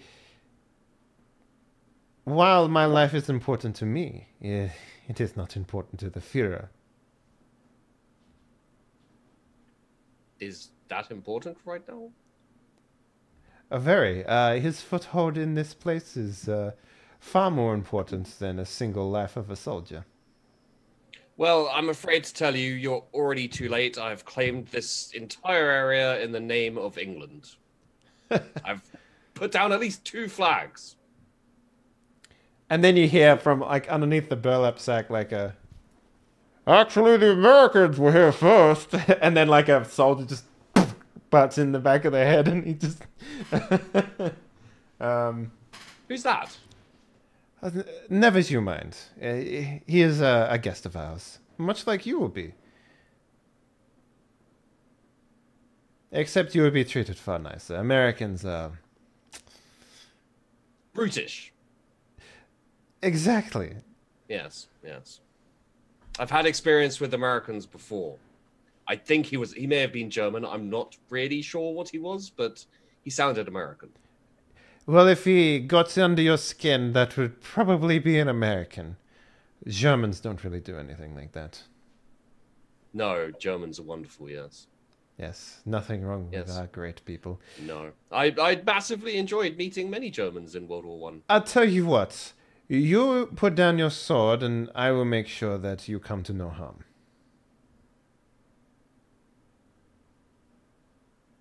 No. What if I throw in... You make your friends leave, and I make sure you don't end up with my sword in your throat. Oh, it seems like we're at a catch-22, because there's no reason for me to do such a thing. There is no reason for me to do such a thing. Aside from the fact that you are pointed at the end of a barrel, as some would say. I don't think anyone says that. You can quote me saying it then. Okay. It's a German expression. I'll note it down. Okay. Question: does he have a grenade on him? No. Like hanging off his belt or anything? He's Officer Luger. Like he's not, like the soldiers around him are the ones that are equipped for combat. So I should grab one of them. Yeah, wait, I could just imagine how that would go. Like, oh, shoot him. Yeah. Do I have any grenades on me? I don't think I do. Fuck. No, I don't think you do. No. I don't have any Star Wars. What are you gonna do now, Nazis? I mean, I'm not gonna lie, that was pretty much the plan. Yeah. So.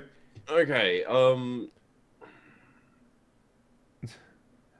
Would you happen to be a baba? A baba? Yes, that's the English word for it, is it not? I don't think I've ever heard the word a baba before. A man who cuts face hair. I have a chap who does that. I call him my butler. He like looks around and like a Nazi soldier like shrugs and he's like, "Sorry, I must have gotten the words wrong then. Did you have a butler then?" Yes. Ah. Well, perhaps you can... I'm not very fond of the sword near my throat. I'm trying to make a mood lightening thing. A joke? Yes, that's the one. About your butler. You want my butler to hold a sword to your throat? I want your butler to shave my face. It's... I'm sorry. Forget I said anything. Would you perhaps wish to negotiate now? Sure.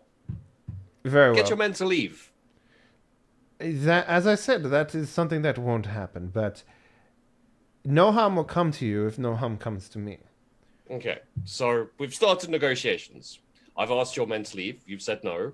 Yes. Get half of your men to leave. No. What I can offer you is safety and a reason to leave this place. And a way to leave this place. You will be under the protection of the Nazi army, though. And we will get you back to your homeland. To England? Yes. But I'm just going to end up... Where were we again? We were in... Palestine? In... Jerusalem. No, I know. I believe we're in Egypt somewhere when we came here. So surely we just end up back in Egypt again. I have to take a submarine. You are unawares. There's many entrances into this place. Recently we found a way to get here without any sort of problems. We can get you back to wherever you need to go. So you can get me straight back to England? Yes, effectively. Interesting. I have no particular reason to go back. I'm on a mission. Oh, I'm sorry. I misunderstood. I thought you simply wandered into this place. Oh, I did. Why are you here, if you don't mind me asking? Why am I here in this room? I was chasing that chap that was on the floor. I mean, why are you in the other Earth? Where? The other Earth. I don't follow, chap. What's the other Earth? You are there now. How are you not aware of this?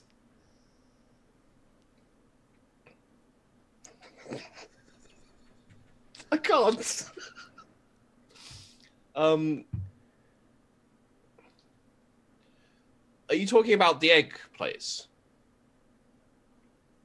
Is this something to do with breakfast that I'm not aware of? No, no, no. I was told that there was an egg and we're searching for it. What properties does this egg have? I don't know. I think it's golden, possibly. A golden egg. I assume it's golden. Yeah. I assume that there is something that you can find within this place that is very... it matched that to script, yes, but we are here for an alternative reason. I see no reason for us to fight each other. Well, you shot at me. I mean, I did no such thing. Perhaps the soldiers outside did, but I did nothing of the sort. But they're your soldiers. They are the Führer's soldiers. Do you not work for the Führer? I am not the Führer. Right, this is all getting a little bit existential for me right here. Perhaps your egg is in the same place that we search for. What are you searching for? Ah, you see, we are searching for something that can help the Führer. Right. It's not terribly descriptive. If I see it, I can't pick it up and... Let us say that something of this sort is... how would you English say? We have a description, but we don't believe that is what it is. So we are not entirely sure of what it looks like. But we know it exists. Sounds much like the situation I'm in with the egg. Yes. Perhaps you can lower your sword. Perhaps you can lower your guns. He'll do like a hand wave thing, and all the guns like get pointed to the ground, sort of thing. They're not pointed at you anymore. And he's like, "Is that enough? Perhaps now you can do the same." All right, but I'm going to need some form of guarantee of safety. So, that chap there. How about he tosses me a grenade? Is a grenade your form of safety? Well, if you try and double-cross me, I can just blow us all up. Obviously, I wouldn't do that for no reason, but... Is it very British to be a martyr? I don't believe this falls under the classification of martyrdom. Or you said you'd blow yourself up?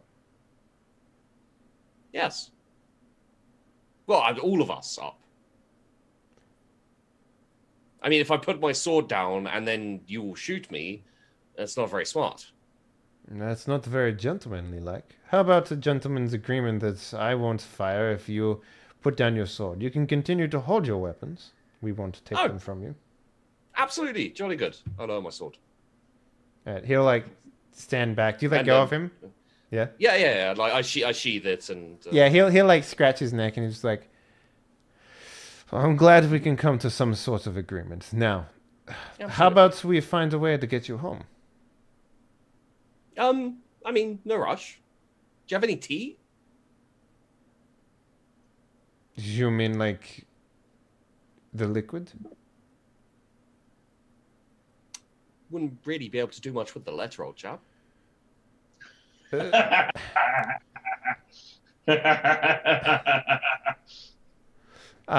like, we can find you something similar, I suppose. Jolly good. He'll like take a thermostat off the desk and he's like, will this suffice? Possibly. I don't know what's in it. Coffee.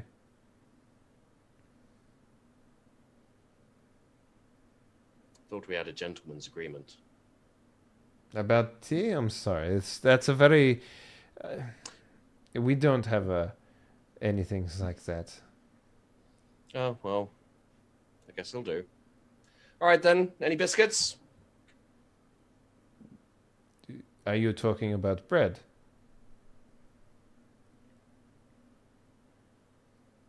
I'm not sure if you're doing this on purpose. That little fucking twitch just then was perfect. Not actually watching. So he'll walk over to his pistol and put it in his holster if you'll let him.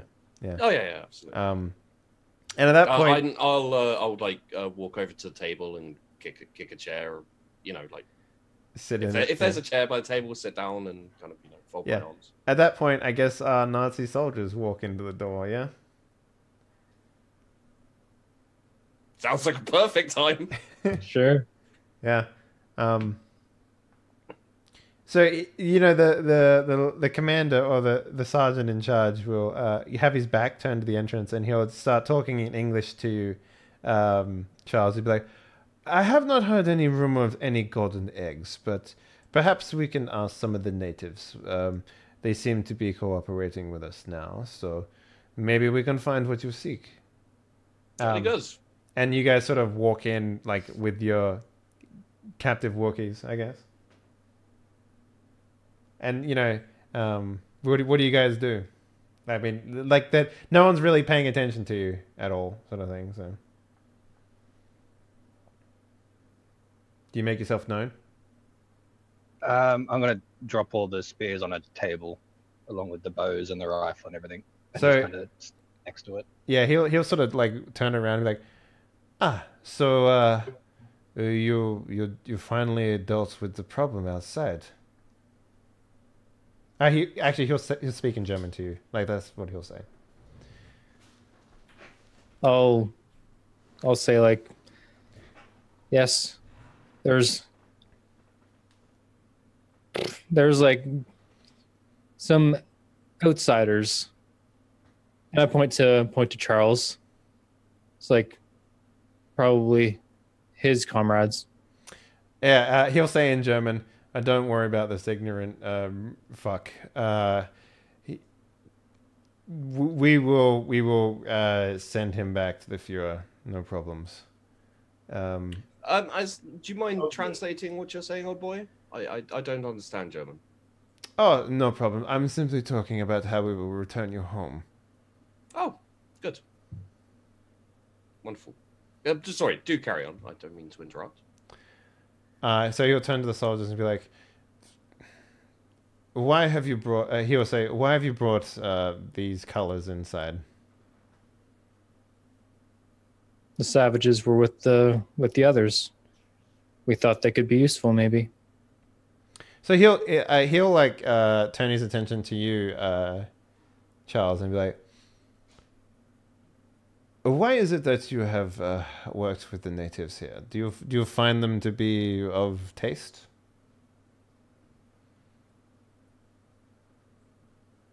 What? Is that not the word? You are friends with them, yes? I mean, they're all right, I guess. You know, I've dealt with natives before, and I find if they're not trying to eat you, then they're lovely chaps. Ah. Well, I suppose everyone has their opinions. He'll turn to a native, just any of them, and he'll be like, "You boy, where can we find the fountain?" And he'll pull out he'll take his Luger out of his holster, and he'll point it at his stomach. And is he speaking in their language? No, German he's speaking in English to him. And he will, like, the warrior will just sort of like breathe deep and just look straight up above his head and just not say anything. He's like, "Ah, I see. I need to make an example." And then he'll, like, you know, shoot him in the stomach, basically. And he'll drop to his knees and, you know, just basically start bleeding out on the ground, groaning and moaning, sort of thing. And he'll go to the next one, and he's like, "I hope you can speak English, because I'm in need of finding a fountain." Well, Excuse me. I never caught your name, actually. Is it Hans? No. You can call me That Mr. was my father's name. My name is Kilmaine. Kilmaine. Yes. Just so you know, like, this is a lovely way to find information. None of these chaps can speak English. Ah, I see. Yeah. Well then, At that point, I'll be like, "Excuse me, Commander," or like whatever honorific he is, and like, "May I try?" And I'll like pull in my Luger and like step forward. and he'll like clap his hands and then speak in German. It's like, "You see, this is how you rise in the Führer's army." And he'll wave you off, and he'll turn back to the table and be like, "Kill them all. I don't want to see their stench in here." Well, like I'll point my Luger at the guy's stomach, and then like in their language, be like, "We're going over to that table with the map on it and your spears."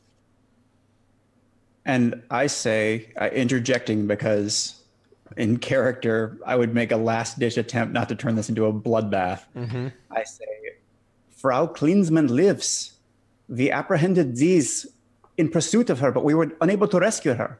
And I sort of point generally down the hill, because I think that's what Jessica's alias is. Eva Klinsmann. Eva Klinsmann? Yeah. Interesting. And he'll turn back to you and he's like, "Well, of course she lives. How did you think we got here?" So I look confused and I say, "Then why did we see her in the woods?" "You're just seeing women everywhere, aren't you, soldier? And why are you speaking in English?" He'll swap to German and continue to talk to you. No, that was German. That was German? That Okay. All right, yeah. then. Yeah. Sorry, my confusion. I am fluent in German and just German. Okay, perfect. Because you put on that accent, I assumed that you meant like that you're speaking in English, right? So, yeah. So he the accent that veers. yeah, exactly. Yeah. So he will continue to say as they go, "Oh, you just see a woman everywhere, don't you, soldier? You will have your break once we get back. She is not here." Can I detect lies on that? Because obviously, you know, we left her pretty far from here. Yeah. So I'm curious as to just sort of like how much truth is there in that? Like, has he seen her recently? Maybe is what I would be looking for. Okay. Yeah. Difficulty 6. Okay. Yeah. He gave it. His body language is, giving you the impression that she is of little to no concern to the overall plan that he has, and whether or not she's actually the statement "she's no longer here" doesn't seem to have any sort of falsities in it. So it was kind of one of those things like, she's not here. I know she's not here because I know where she is, and where she is not here. Probably, Yeah. yeah. That's Yeah, most so likely. she got ahead of us and made contact. Okay, interesting. So let's go back in time a little bit. I'll give you guys a bunch of assumptions here as to how this transpired. You shot Pap, or Pap shot himself. Blood was spilled, tracking blood. You guys left. It took a couple of days to go to the village. In which case, you dropped off Jessica on the way back. She returned in the direction that you guys headed in, and there's a good assumption in there that she probably met the force that you're seeing now along the way, and that's probably what I would say is a safe assumption.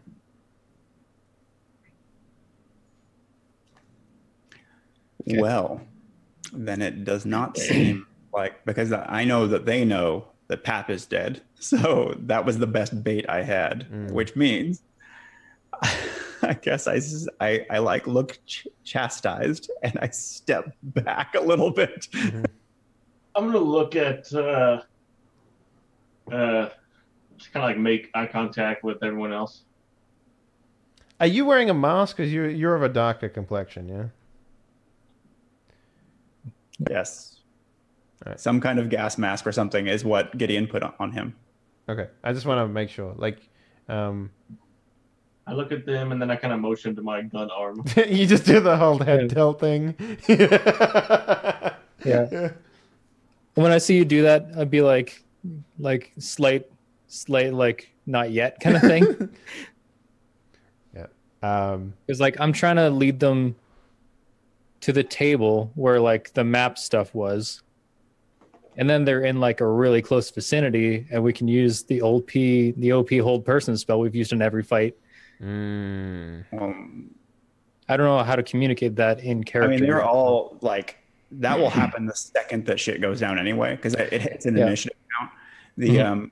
Because I think we're all in a small, like, aren't we in a small area together as it is? It's bigger than 10 foot for sure. Yeah, it's bigger than your radius. So I'm trying to like group them together around the table where the fountain is as much as possible. Okay, great. Then I will, if I sense that's what you're doing, or if it's even clear that you're collecting them, because I don't think I was visualizing the space the same way, then I will hold until. Mm-hmm. Yeah. So like basically I'm doing like the Luger to the guy's stomach, but speaking in their language, like, we're gonna cut their throats now. We have to move to the table. And in German he'll say, what is taking so long? Sorry, sir, their language is primitive. What is your name, soldier? Hans? Hans Gruber. Yeah. Hans Luger.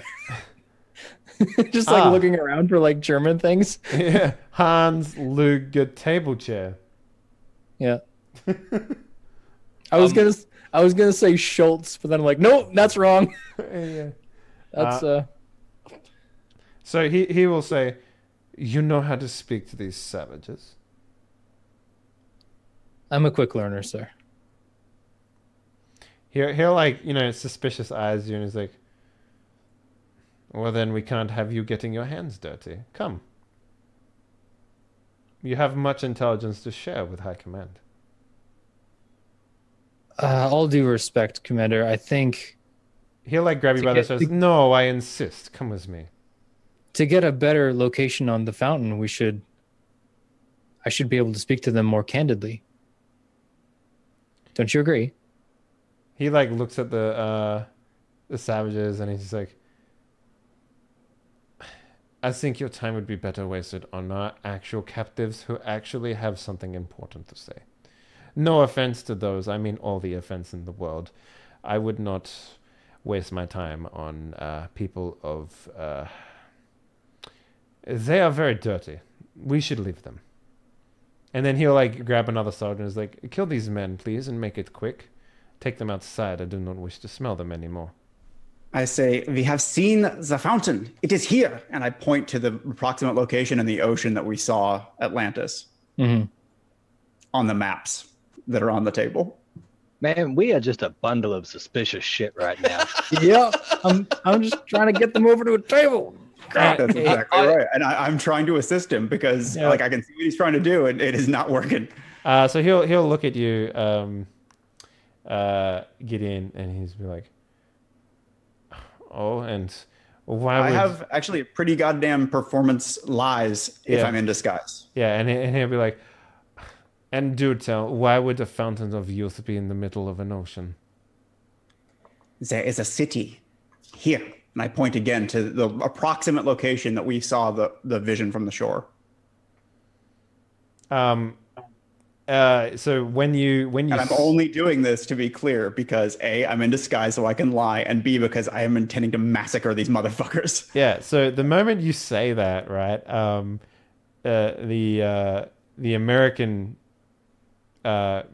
captive will start will like uncomfortably and noticeably to everyone in the room like squirm, and then he will look over at them and he's like, this is interesting. Did you perhaps see this from the top of the mountain? Jawohl. And he's like, bring that American over here. And a German soldier will grab him and rip off his like little potato sack. And he is, for all intents and purposes, imagine a Vietnam soldier. Like an American United States Vietnam soldier, like, same color khakis, and he's got like basically like a G.I. Joe sort of look to him, right? And he'll come over and he's like, well, don't be rude. Pull up a chair for this man. Sit him down. I wish to talk to him. So he'll do that. A little, fold up chair will be put down on near the table, and he'll be pushed into the chair. And he'll still be sort of at gunpoint. And he's like, so in his best English, Kilmaine will look down at him and say, very well, Mr. America, you have my attention. What do you know of this city in the ocean? And the American soldier will look down, look over at Kilmaine and just say, he'll just say his, captured soldiers, basically. Rank and file. Yep. Name, rank, and serial number. Yep. So it'll be like, hold up. I have his name somewhere. I just need to remember it. Okay. His name is Private Teartable. No, Major James Easton. No, wait, what am I doing? That's a very not American accent, but Major James Easton. Eaton, sorry. U.S. Army, blah, blah, blah, blah. And he'd just be like, is this again? Slap this man stupid, would you? And the German soldier would just like rifle butt him in the face again. Are the German soldiers like slowly inching in towards this? No, they're just sort of watching, I will punch that man fully in the face myself and knock him to the ground. It's like, this one is Iga. I like it. And I lean in again over the map myself, like lean in deep, right here. And I will just try to get him to like have to come around me to look around my body. Okay.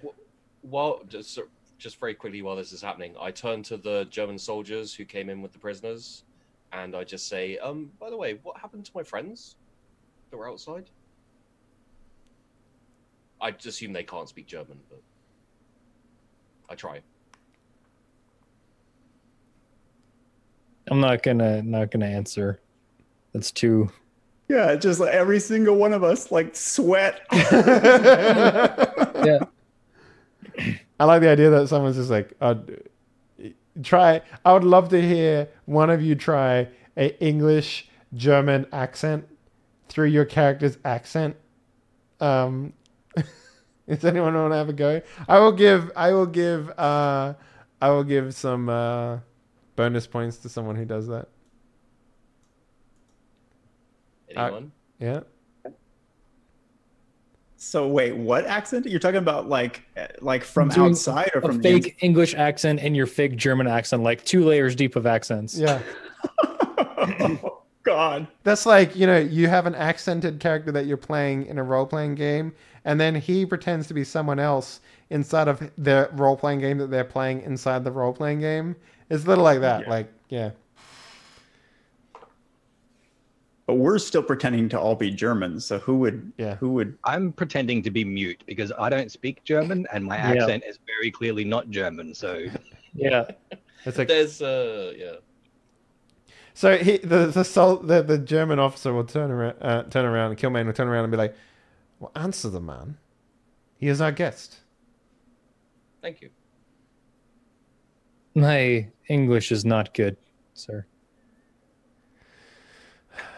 Well, I'll just say that in German. so he'll say, "What happened to them then?"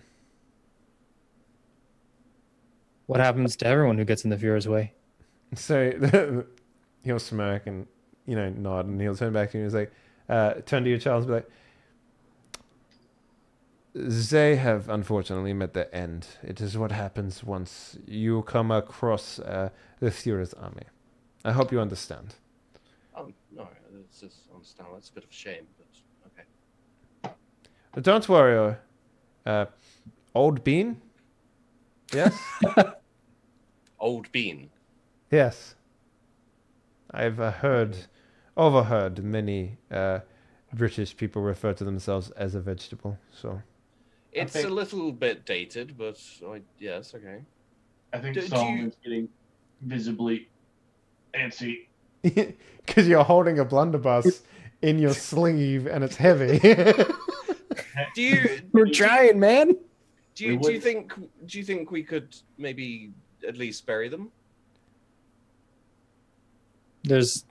I'll turn to the commander and be like, "There's not enough to bury." Apparently, they've gone to the wind already, my friend. I don't even know what that means. There is not a lot to bury.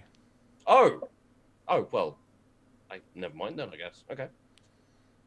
What were you saying, Graham? He's getting antsy to use his blunderbuss arm. I mean, we wouldn't have put it in there if we weren't going to use it.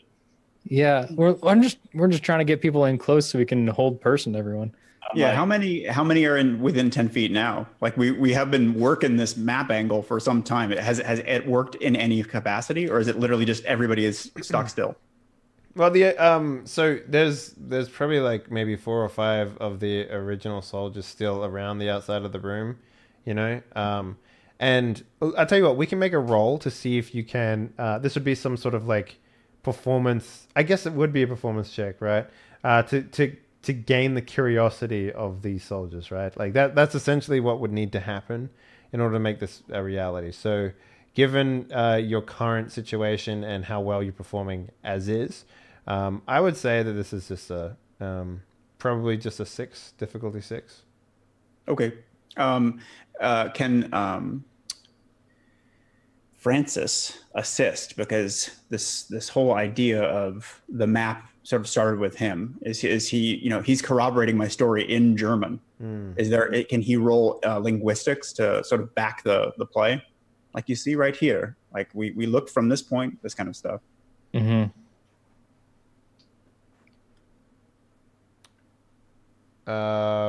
However, how would you back him up with linguistics then? I'd probably pull out some landmarks from the journal, from my head journal, because I'm not going to pull out the actual thing. Whip out this book with all this information in it, and the general's like, What do you got there? Yeah. That's all this handwritten notes like murdered Nazis here. Dead Nazis here. Yeah. But like I'll ask them like where they came in and like start to like where they came in. Point- I mean, you would know that as a German soldier. Yeah. Or like point out like landmarks around the area, hoping that they'd be in line with this place. So you can take an educated guess on this, but I'm going to say in order for you to not raise additional suspicion and still do this, it'd probably be an 8, right? Wait, it's possible for us to not raise additional suspicion at this point? I mean, I think at counter, we're pretty much at peak suspicion already. Yeah, I mean, not really, just, like, because this guy's like, gotcha, and then starts shooting. Yeah, no, this guy To be is... fair, he's still addressing us as soldiers. Like, we did come in fully disguised. And for the most part, he seems pretty comfortable in this room. Like, he is well and truly outnumbering anyone that comes in. Well, to his thought, he would be. So he seems pretty comfortable. So he doesn't seem all that suspicious. I mean, aside from the fact that there is like soldiers here that aren't really saying much, but you know, he's probably used to soldiers not addressing him directly anyway. So it's not a huge deal. But yeah, this would probably be an 8 difficulty on your linguistics to see if you can give him an assist. Linguistics? Yeah. Okay. This is you attempting to add any dice whatsoever to my performance check. Yeah. Mm-hmm. Since I already have like the German language, can I use like the journal thing? Okay, so the other option is this isn't a journal thing. This is you surmising where they came in and attempting to convince them using your German skills, your high understanding of the German language to effectively convince them or mislead them in a way that seems like you're, you know, for all intents and purposes, have a better understanding of the layout of the area.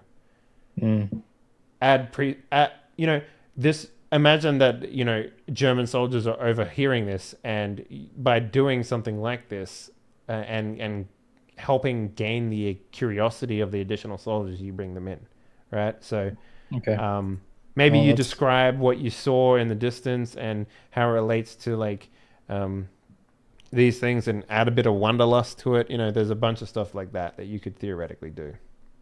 Okay. Well, I'm rolling 6 dice on an 8 difficulty, so we'll see what happens. Ah, that's plenty.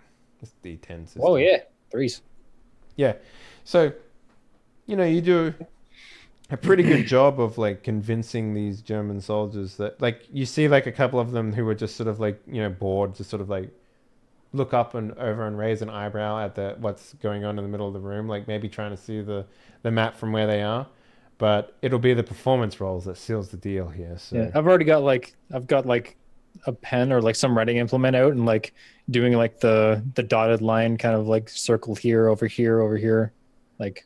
Also, just like on pure flavor, I love the idea that like while my character is fluent, his linguistics specialization means that he's stopping me from doing the Inglorious Bastards, like, you know. Yeah. I'm about to point with the wrong finger, and he like puts his hand over, like, no, fool, it's here.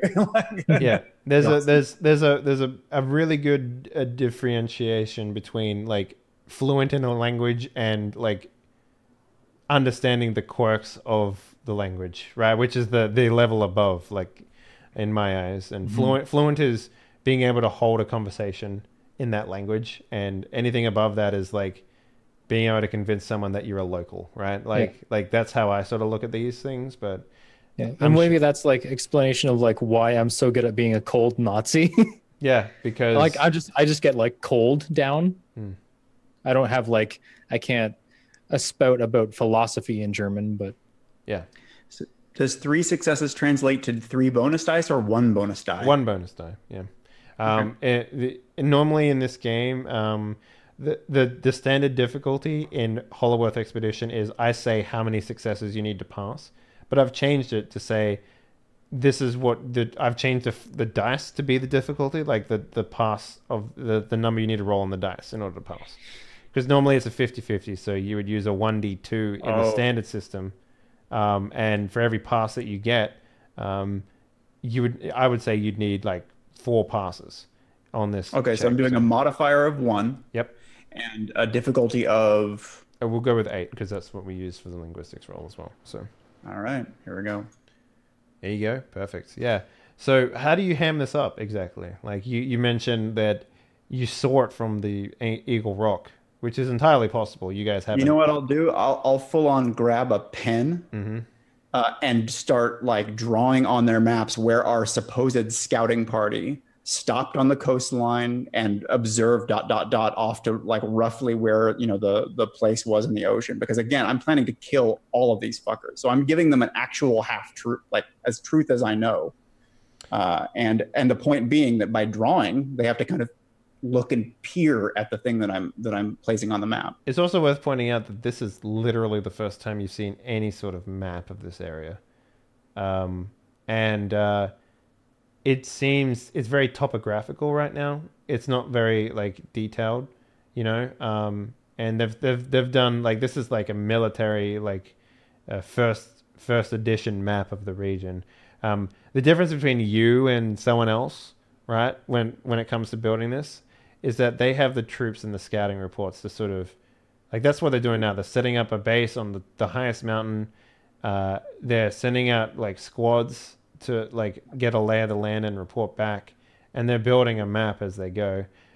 Essentially where it ends, where the map ends, like there's just blank space on the map afterwards, is around the coastline where you got like the most detailed area is where that ship was, essentially, right? Like, remember, it was a giant cliff going down, sort of thing. So they showcased that as like a giant hole within Hollow Earth. Right. Well, then I'll continue to sort of play the boor, right? Like I punched a guy to get him safely to the ground beneath, hopefully beneath a blunderbuss, like cutting range. Ah, okay. And, yeah, and then so he like, would still be. I will draw on the map like a sort of uneducated younger officer who doesn't realize the value of a map. And I'm starting to like, maybe I'm even like trying to draw him in to chastise me. Like, don't draw on that, you fool, you know. But I'm like, actually, what you're doing is you're rapting his curiosity more than anything. Like the fact that you're giving all this information, like he's like fucking wide-eyed with amusement at this apparent information that you guys have found. He's like, any sort of suspicion that you guys have raised, he's ignored to the point because of this information that you're showing him.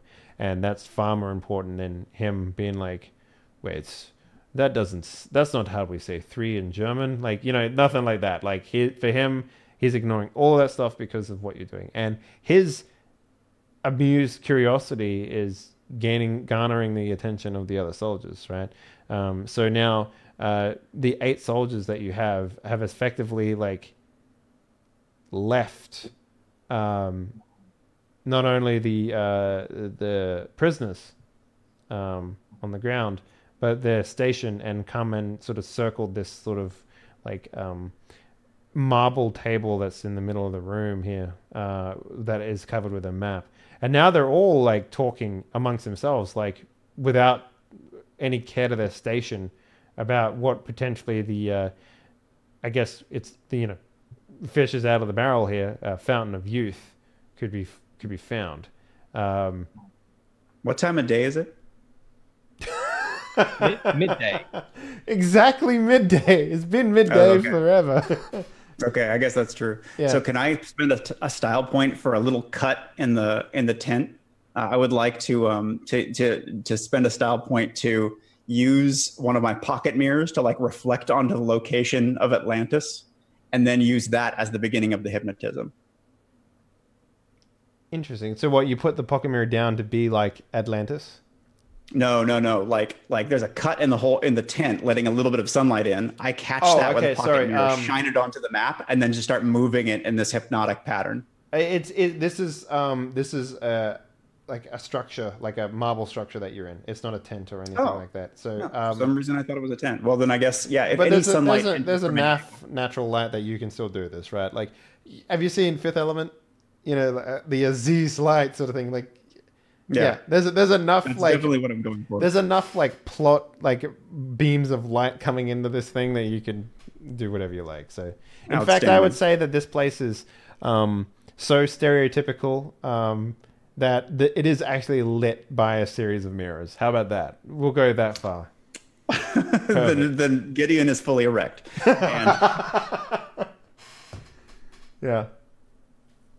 All right. So how about we make this a reality then? So in total, there are 8 soldiers here that you need to affect. okay. They're all within mirroring distance. Now, remind me, it's a performance check, and the will is based on your difficulty is based on the willpower. Is that how that works? I wrote it down. It's on Captivate is on page 62 and 63.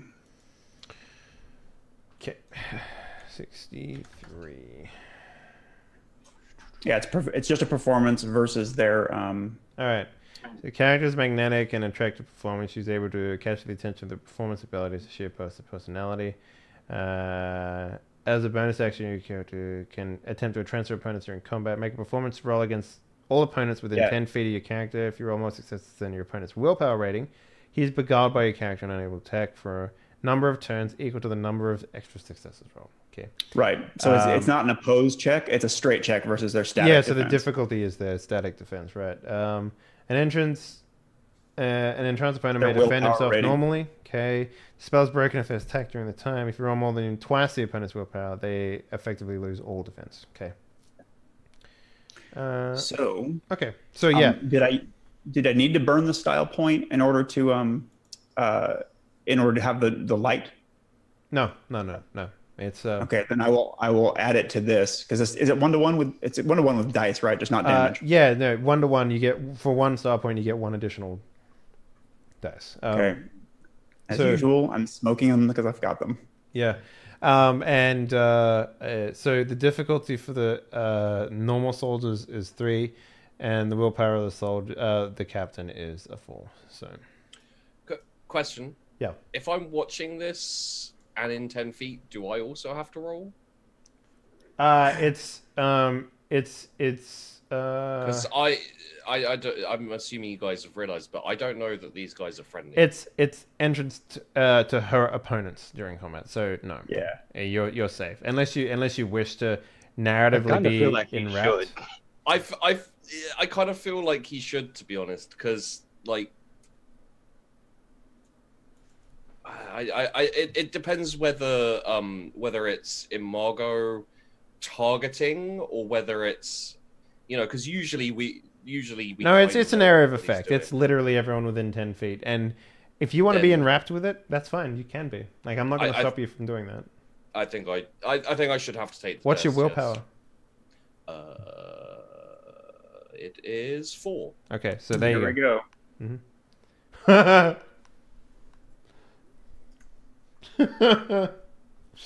Okay, the Nazi soldiers are completely defenseless, and the captain is not. But it's essentially like you draw everyone's attention to like this mirror that you've placed in the thing, and everyone sort of leans in a little bit, and then it just kind of like it's just sort of like bright, right? And everyone's sort of like dazed a little bit, and they're sort of just like blinking. My accent fades. Like as I'm doing it, I start out in the faux German accent of look closely, gentlemen, for tonight the abyss gazes into thee, and they're all kind of like looking at this dancing light in the water. Yeah. So good job. Roll willpower? No, you don't. Your willpower is 4, that is the difficulty, so you are out for 3 turns. Oh, okay. So everyone's frozen now? Yep, pretty much, yeah. I'll turn around to Solomon and be like, fish in a barrel. Light them up.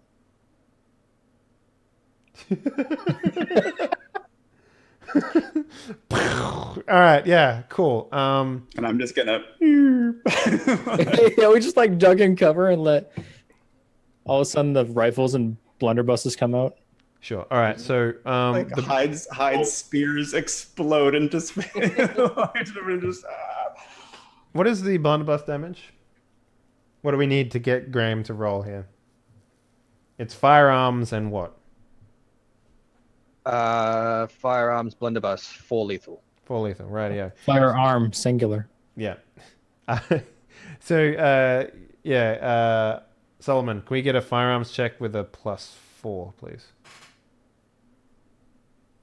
Difficulty 5, obviously.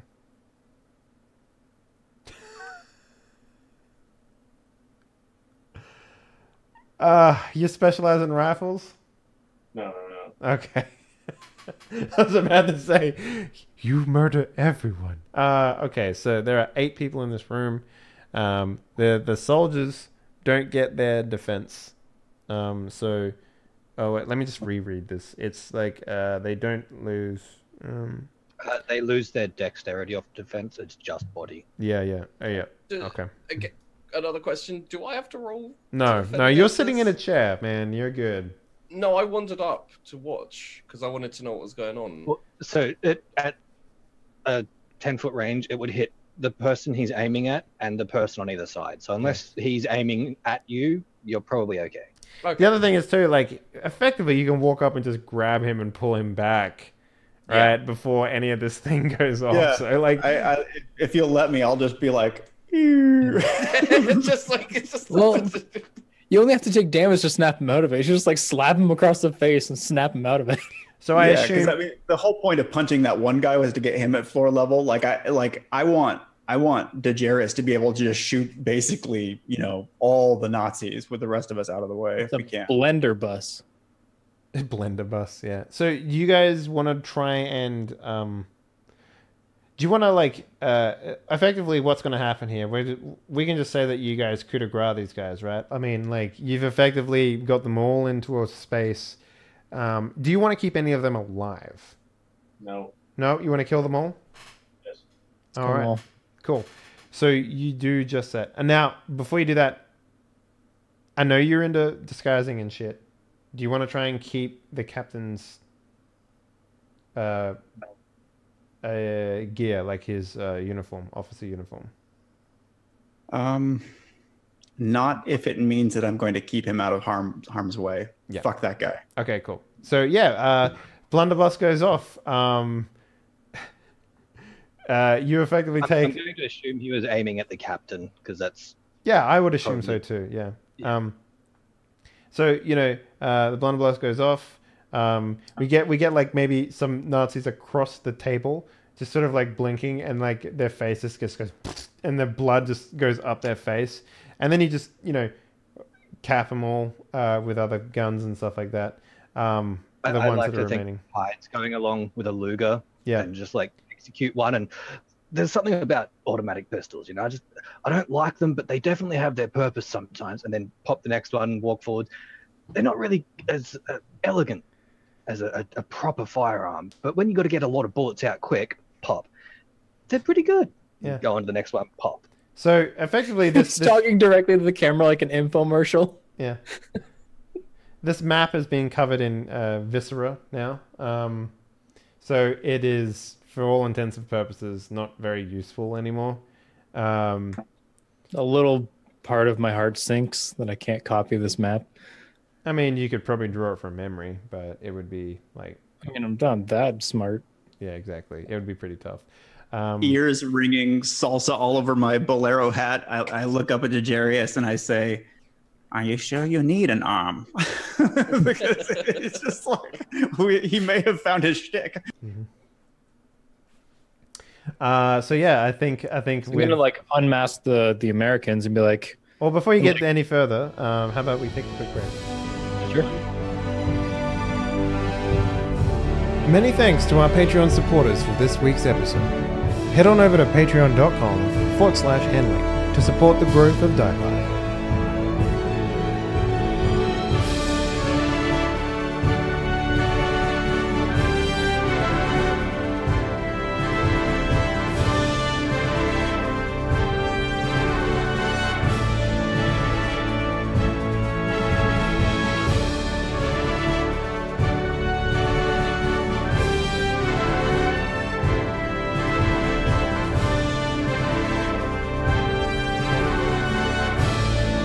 You guys are now in a room with a bunch of dead Nazis, a viscera-covered map, and some, just basic military-type stuff, as well as 4 captives. I'll take this costume off and go back to what I was wearing before, which is more or less just pants. And I'll give Hyde his gun back. Yeah. Yeah, I think it's safe to lose the costumes now. We probably do that thing where we just like take the jacket off and we're just wearing our normal clothes underneath. Yeah, you supernatural that bitch, you know? Yeah. So what's you were starting to do something before I interrupted you there, Jackson. I'm gonna go take the hoods off the people and like help the American commander up. Sure. Well, two of them, you know. Francis the Great, the magician. Oh, Shit. God. Oh, And God. I put the hood back on him. Get rid of him. everyone's favorite Batman, Woodsbury. Oh. Yes. Oh, thank God. Voice of reason. The woman is a native Amazonian, and the American soldier is Major James Eaton of U.S. Army. Serial number, blah blah blah blah blah. That's the one. Is Woodbury like 40 years older or something? He is actually a lot older than you remember him. That's what I figured. Is there time to save the life of the native who was gut shot? Because I feel responsible for that. Like I feel like, you know, because Dejarius can like He's lost a lot of blood. I shake my head. I mean, like that kind of wound is That's like internals and shit like that. Like, I mean, I smell the lifeblood in the gut. I mean, A gut shot is like he would need surgery. And I don't have the equipment. Then I guess Gideon is silent. You guys can just see that dying man reflected in the shades. I mean, you're the game master or whatever. No, that's go on, sorry. I'll take a roll, but I would just narratively. I think I can't save everybody. I think that's pretty appropriate. You can attempt, but I think it's fruitless. So you can have a show of faith, but I don't think the roll is necessary more than anything. Yeah, as a player, I kind of agree. It's cool if there was a price to all this in semi-innocent lives, but the character would be like, "Hey, we did that to that guy." I'll ask Francis to translate for me. Can you ask him if he wants me to end it? Because I'll put him out of his misery. Yeah, is he like the shallow breath kind of thing? It's like sitting there, dying. So Biscus will say that they are warriors, and going out in anything other than battle is like he says not to end it because he died technically in combat. So you know, removing the suffering from him is going to be like robbing him of Valhalla or whatever. Pretty much, yeah. You know, stereotypical warrior mumbo jumbo bullshit. So I'll I guess we stand there in deference. You know, wait for him to pass. The other people in like the tribe, they don't pay him much attention to his moaning and stuff. You know, it's kind of like weird to look at, right? They just go about their business. And they all just like, yeah, he's already dead. He's considered to be dead. If he does not survive this of his own accord, then that's him gone. You know. So I'll say that like. This guy says that to me, and I say it out loud, noticeably uncomfortable. Yeah. But then I'll like direct Biscus to Amazonian woman that we just saved. Like I'm assuming they can communicate better than I could. Yeah, they untie her, and then she just storms out, basically. Ouch. Like someone's not getting laid. All the tribesmen. Waste of a trip. All the tribesmen actually follow her out as well. It's like someone's getting laid. All 5 of them. No. Charles is, for the moment, still hypnotized. Would anyone like to slap him? I'm assuming someone here would like to slap him awake. I'll walk over, and then I like look at Woodbury. I'm like, Woodbury, slap Charles. I'm sorry. Who are you? I think we all have a go. we all get like we all just stand in a circle and wind up. I'm sorry. You might be able to help me. I'm looking for an Abernathy. He would be probably in his late 60s by now. Charles Cromwell Abernathy. Oh, so you've seen him. Well, where might he be? Just like oil I point think we to all Charles. just look at him. Like he's like fucking almost full head of gray hair sort of thing. I mean, Woodbury wasn't exactly young when you met him the first time. Yeah. He's like full on Saw Gerrera kind of. But he's also like super buff now. And he's got a lot of like bullet holes on him, like all bullet wounds and shit. And he's got a lot of knife wounds on him and stuff. Woodbury, don't you recognize us? I'm sorry. Who are you supposed to be? I'll like take out the journal and like wave it. Does it like ring a bell? Oops. you like drop a gun on the floor. No. Pipes on the ceiling. Yeah. Yeah. The light is really heavy in the pipes. Now, he'll like stand up from the chair, rub his wrists, and he'll like walk over to the book. Do you give it to him? Like Sir Wesley's journal, and I'll like flip it open to like the first page where it's like, yes, Wesley was a family member of Charles, but it's been such a long time since I've even thought about him. Woodbury, it's Francis. What transpired in Jerusalem? Do you remember Jerusalem? Oh God, that was about 20 years ago now. Just a couple of weeks for us. Wait, he like sits back a little bit and is like, "Are you the companions of Abernathy?" This one, and I hold him up by the scruff. Let's start simple. Did you bring supplies for tea? I haven't thought about tea in a long while. It's not Woodbury. Imposter. So this is between time travel, sort of entropy, and like the fact that lots of people deceive us all the time. Can I get maybe an empathy check on him? Empathy detect lies. Like I kind of want to know whether this person is who he claims to be. Yeah, this would be a difficulty 6. Okay. I mean, he's older, so maybe that's like you don't believe that for a second.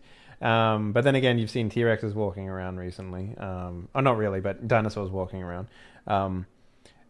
He's also significant, like his body type has significantly changed more, like he's more hardened than you remember him being. And on top of that, he's lost his accent. But he's not like lying, but it's almost like you're a man who's dealt with like phantoms in the brain and stuff like that. People probably come to you with like the stereotypical amnesia. It almost reminds you of that a little bit in some way. He's becoming more and more like Charles, I say. And I just sort of say, Woodbury, Lord Cromwell awaits right there. And I point to the still reeling, I guess. So he'll like walk over to Charles, and he'll put both hands on like the sides of your face, Charles, and he'll like sort of like look at you and move your head around and stuff like that, and he'll be like, "You're exactly as I remember you." Still hypnotized. Give him a little slap. Enough, like by the book, it has worn off. Unless Yeah, you're just yeah. saying that. Yeah, that Charles it's like it lasts like 30 seconds, technically. I want to give someone a chance to slap me. I feel like they deserve it. Ooh, me. Oh, I thought they did that. I thought Hyde was on that like several minutes ago. I thought the whole thing was you got slapped the moment you got... I didn't want to slap him. Hyde wants to just leave him quiet for 30 seconds. But yeah, you know, he asks, he says that you haven't changed a bit. I mean, this looks like your old Batman. Woodbury. And so the moment you say that, he's sort of like, his eyes sort of like blink, and he reels back and he's like, yes, sir. Did you bring tea? He like shakes his head as like, no, I haven't made tea in a long time, so. Have you forgotten how? Hasn't really been a priority of mine, but it's not like you forget. But no, I didn't bring it with me. Well, have a look around, see if you can rustle up some tea. Maybe some biscuits as well. As far as I know, they didn't have any, but you never know. No. I don't think we'll be doing that. We need to get you home. Home? Yes, home. Away from this place. Why? Well, Germany has started taking over the world. Right.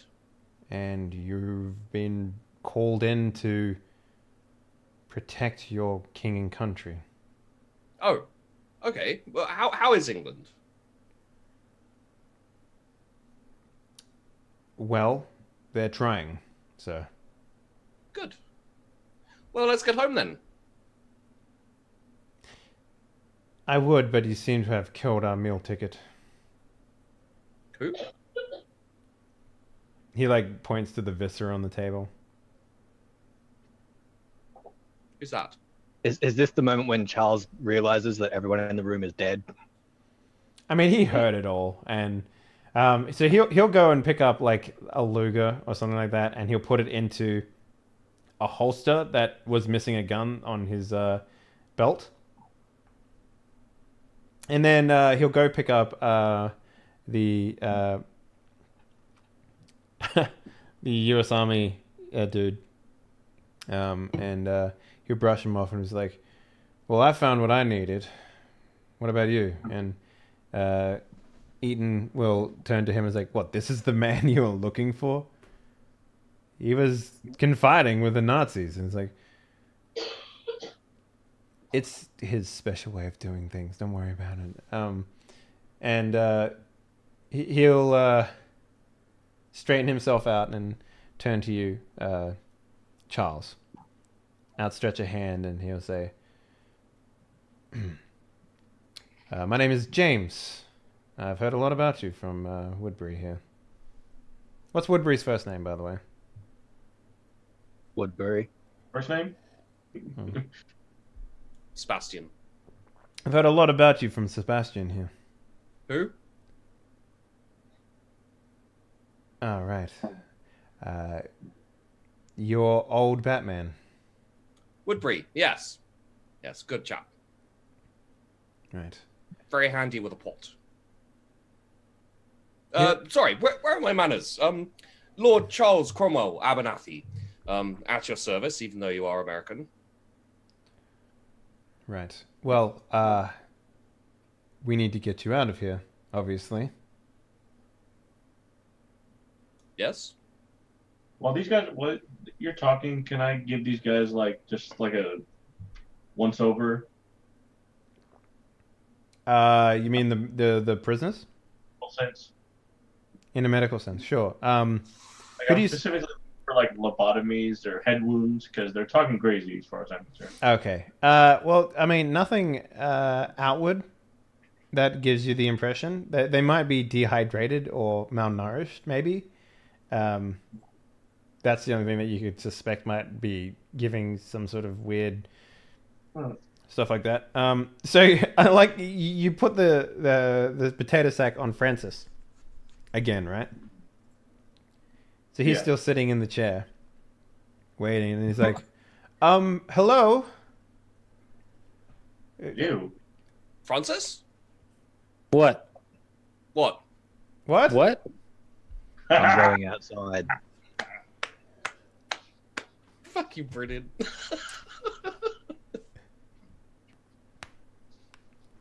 Yeah, if you go outside, you see the tribesfolk Oh, and the Emerson. I'll go behind Francis the Great and be like, "Hey, Charles, ta-da!" It's like take off the burlap sack. Francis the Great is again older, much older than you remember him being, and you know he's wearing a monocle now, Beautiful. and but he doesn't have again scars, bullet holes, that sort of thing. Very weathered. Is he still dressed as a magician? No, but he Okay, has a good. monocle, and he's like, Wait, he's not dressed. Okay. and he's like, what type of jokes are you making now? Where didn't we ditch him? Like, where I don't remember what happened. You ditched him along with Woodbury in Jerusalem. More importantly, I want to know Imago's reaction to Francis the Great. So as soon as you go, ta-da, Gideon just says, I'm here to find Atlantis. That woman is likely to know more than any of these fools. And I full on walk out.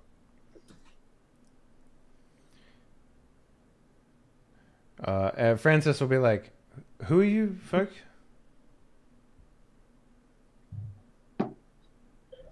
We spent a train ride together. The train that was blown up by Nazis. I don't know how long ago in your time. A few weeks ago by our time. God, that was nigh 2 decades ago.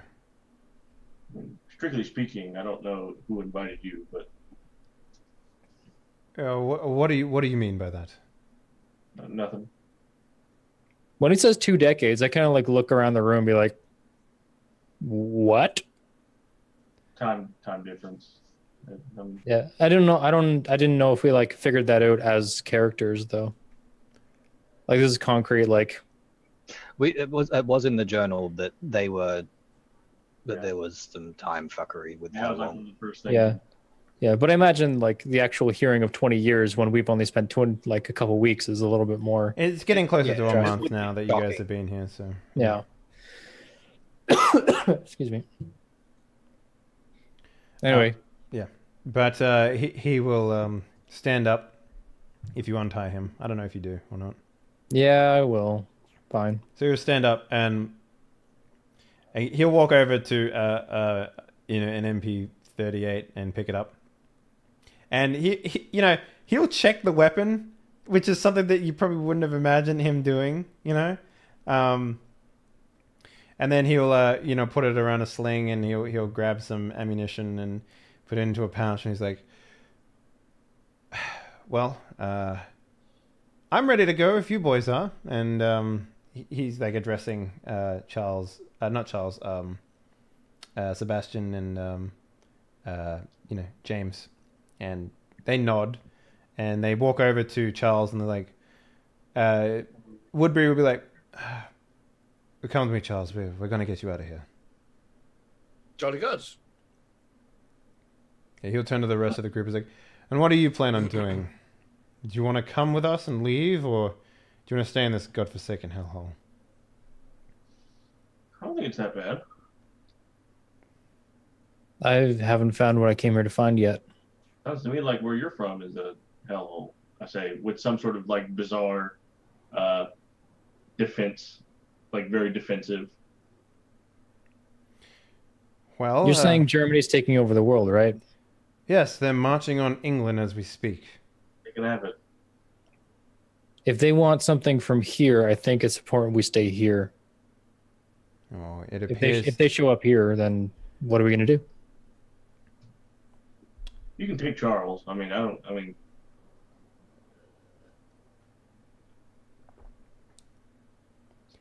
like the way you actually didn't have anything. But just take Charles. It's all right. Yeah. he will say, well, I have a strictly... He'll turn to James and be like, can we say something about this to them? And he was like, well, fuck it. I've seen dinosaurs since we've come here. You might as well spill the guts. Woodbury will turn back to you all and say, so we're having a hard time killing their high command. They don't seem to die. And we're not sure why. But being here, maybe it has something to do with this place.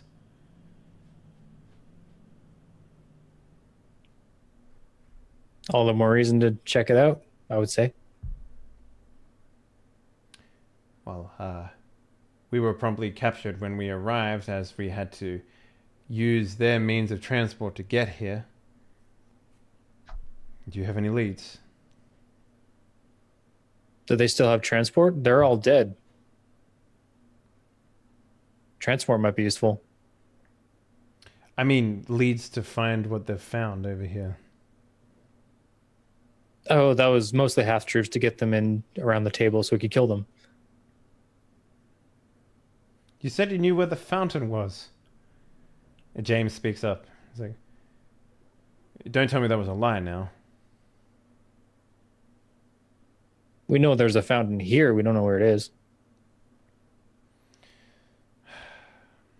Nazis have been looking for that all the time, like the whole time. So you've been telling me that they've been here for 20 years and they've been looking for it ever since and they haven't found a single thing. I think you misunderstand how time works.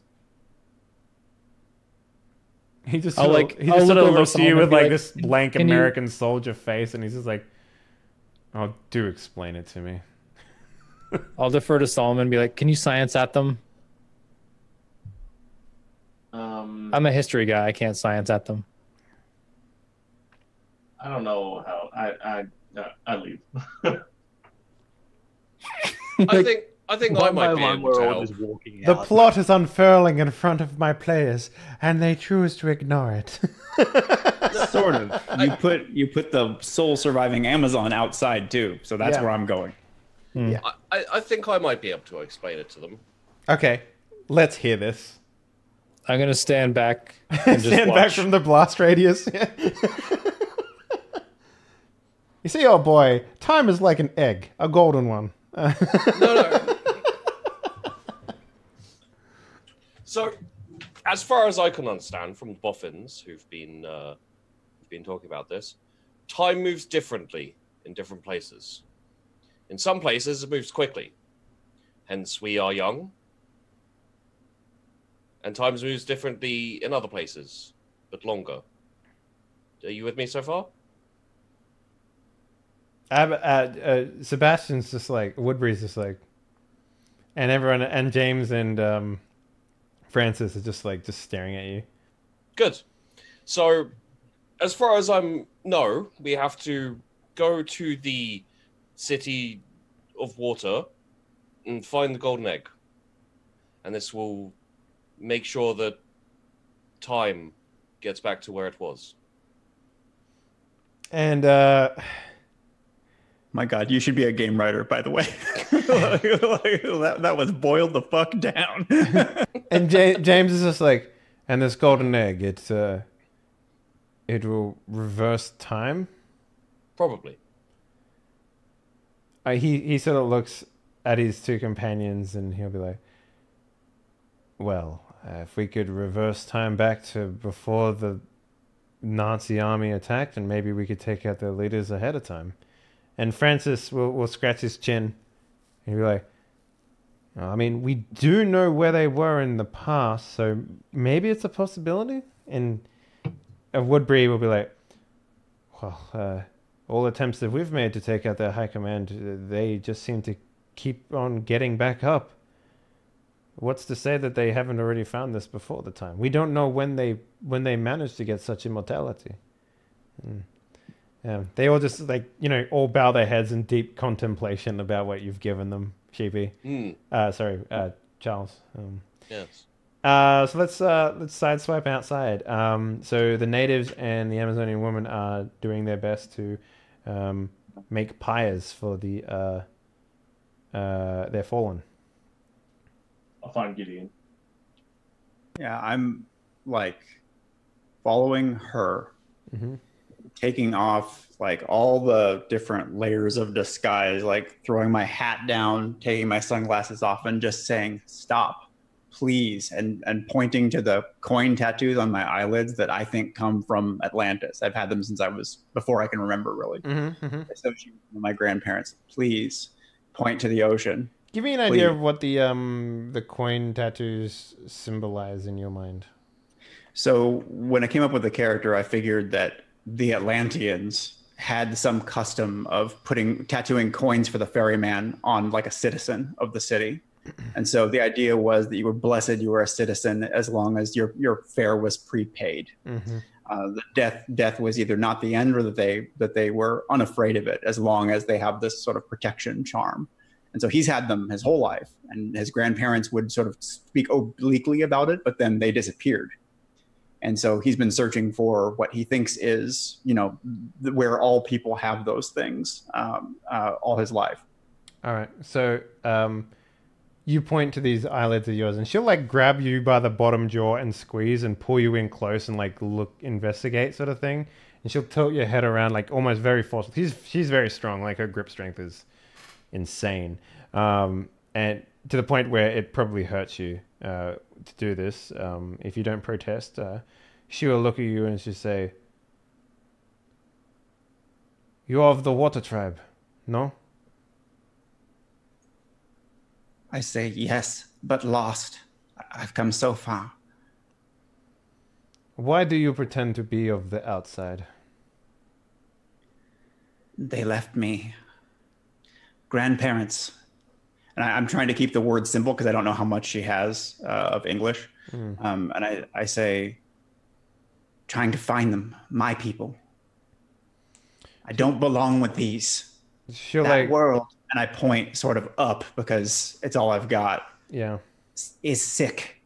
This is where I belong. So she'll like grab you by like I don't know, start pushing you towards like the cliff face. So if you walk around the outside of where you guys were, there's like a natural like balcony that they've reinforced with like a wooden fence or something like that. And she like in the distance, much further over the radius of where you guys had sort of explored, like that beachfront and the savannah and the plains that you came from. In the far distance, there's like you can see where the where the cliff that was the ocean is, and much further than that, you can kind of see like a peak, like a metallic peak peering out through smoke. And she'll point over there and is like, "If you want to find your way home, water people over there." And then she like just leaves you and goes back. I just sink to my knees looking at that single sort of spire in the water. Yeah, it's almost like a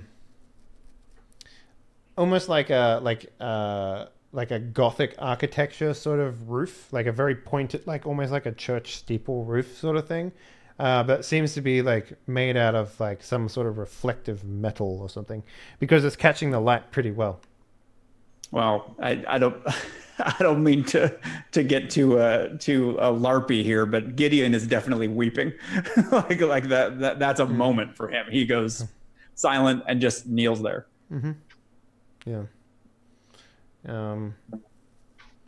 But who else was outside? All right, so Solomon and Hyde, you see, I guess you see Gideon being pulled off by the woman. She comes back momentarily, without Gideon. But and then she goes back to attending to her dead. I'll just say offhandedly to who else is there? Jonathan? Yeah. Yeah. As we're walking out, I'll just mention offhandedly that I guess Charles is the Batman now.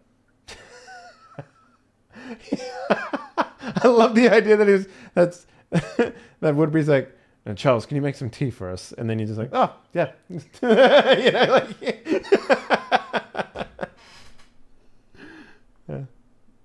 Anyway, And then we see this, and I'm like, oh, okay, something's happening. Yeah, she comes back and just goes straight to the pyres and helps pile on the bodies, basically. She'll do something where she cuts her hand and then like leaves a mark of blood on the Amazonian women's like foreheads, basically, and then she will maneuver the body so that they're like sitting on the pyre, and then she'll light it up and just watch as it burns, basically, if you let her, without like talking to her or nothing. Sure. I mean, I'm okay with letting her bury her dead. I'm looking for a giant fucking bird. Mm-hmm. That's the whole reason Hyde came up this hill, was because this is the direction the bird was, and that's still what he's looking for. Yeah. So what are you trying to do to find it? I don't know. I mean, it's probably nesting somewhere high. I mean, there is a further peak to get to, right? Like, there is more mountain path behind this place. This is sort of like a plateau, right? So, yeah. I mean, does it look like is it like something I could potentially go up, or is this like from this point on we're climbing a mountain? It's climbing, yeah. After like up until this point, it's basically just been hiking, but after this plateau, it would effectively be climbing. So, like you would like if you wanted to do it, like you would either need a way to like bring your gear up, or like strap it to your back in a more effective manner so that you can climb better. Because you will be like climbing a rock face after this. So.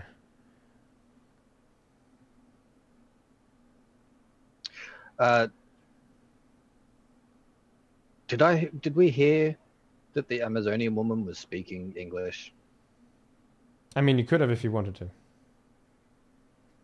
Well, it would make sense to go and ask her if I knew that she could actually respond. Sure. Yeah, I mean, you would have heard. I suppose I could have just seen that they were actually conversing backwards and forwards. So I'll go over and ask her if she's seen a great big fuck off bird around here. You don't look like a native. Well, neither do you. Like, she'll just sort of... I look over at the other guys covered in tattoos and then look back at her. You're attempting the trial of manhood?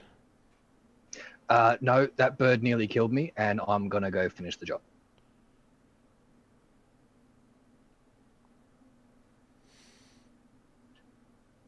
I cannot let you. It is a sacred trial. Then there's not many of those left.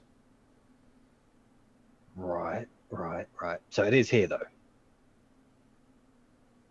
She'll just turn back to the pile. Right. That's all I needed to know.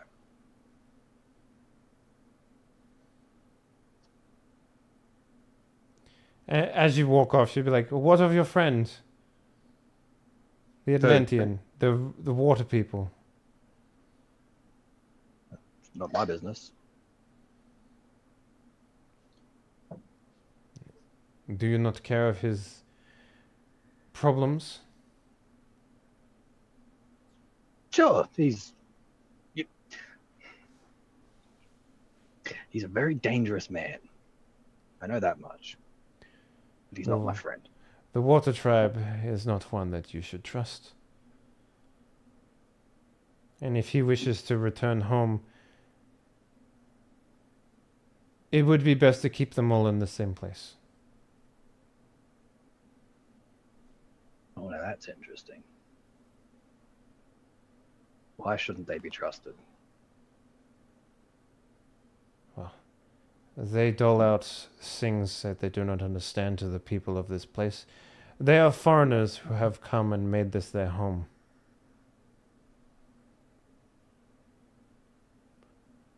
They bring with them unnatural elements. It has scarred the land beyond belief.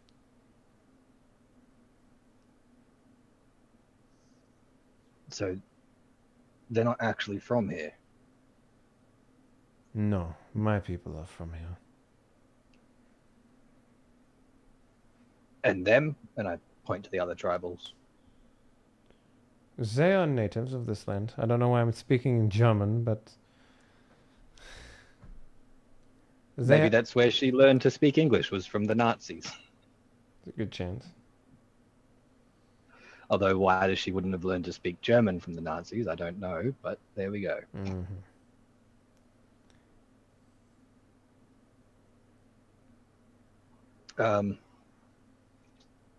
Wait, what was it? She said the natives are from here. Yep. Atlanteans aren't. Mm-hmm.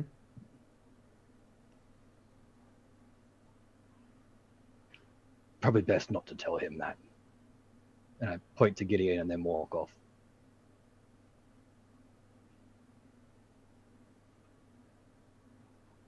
So she like raises an eyebrow and is like... Then she'd go back over to Gideon, actually. That's what I was expecting. So that conversation took long enough that he's probably not still dramatically kneeling. He's now stood up, is looking around for where his sunglasses were left behind. She'll hand them to you as she walks back to the little area that you're in. And she'll say,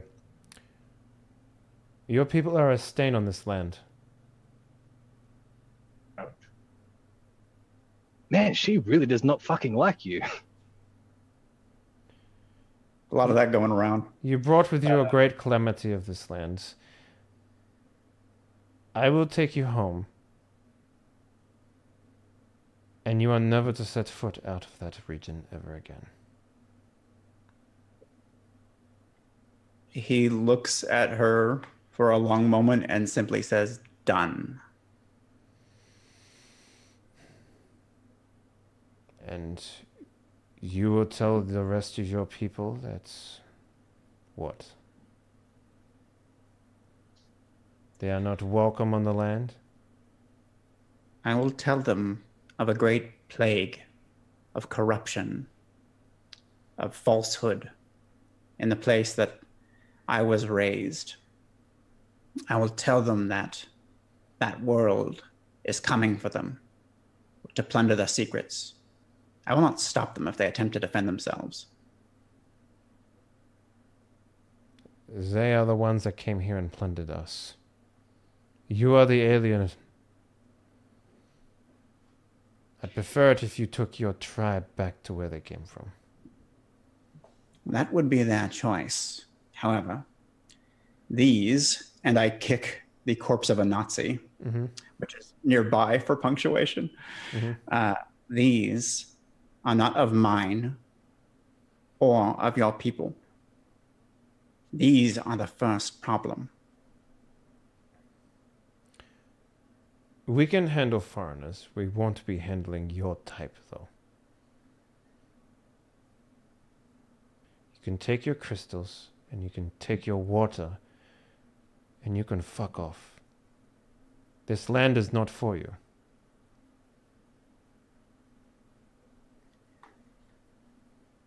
I say,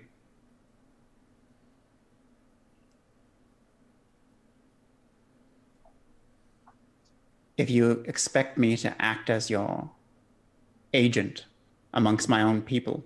I was thinking more emissary. I see. Well, I would not make an enemy of you, because I think we face a much greater mutual foe. I think you will learn this in time. And I shall spend that time among my people. We leave at dawn. For what it's worth, I'm grateful. And I just turn away from her and look back towards the spire. I realize I set a time frame related to the sun movement just now. We leave in 4 hours. We leave at first urination. You know what? Perfect. Yeah. We leave at the first bowel movement. Okay. What of the rest of you? What do? I'm still watching Charles try to explain time to Woodbury and them. You see, it's like an egg, right? Does he have diagrams out now? He's like drawing an egg. Time is like an egg. You see, it's kind of oval, a bit like this, and it's wider at the bottom. All three of them are wrapped in your explanation of this, and it's like, so if your circle of time is this long outer region, ours would be the bottom circle. This is all starting to make sense. I know. Narrator voice, it isn't. None of this is true. Yeah, I'm just doing my explanation, chatty thing, talking to Woodbury and the other two. I think I'd eventually get either just bored or confused and leave. Yeah. So I'd probably go to try to find the Amazon, I guess, first. Yeah, she's outside. Everyone wants the Amazon. Watching her companions burn away. Yeah. I like slowly come up and be like, for what it's worth, I'm sorry. Save your pleasantries.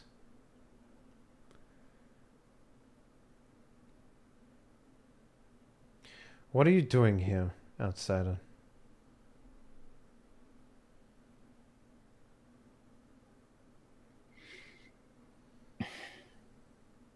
There are tribes on the outside that wish to come here. They wish to control everything. And? I'm here to... I can't let that happen.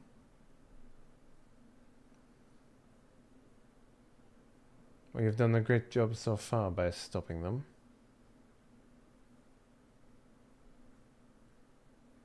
She turned back to the time. They're not stopped. Then what are you doing here? Go stop them then. Leave me in peace.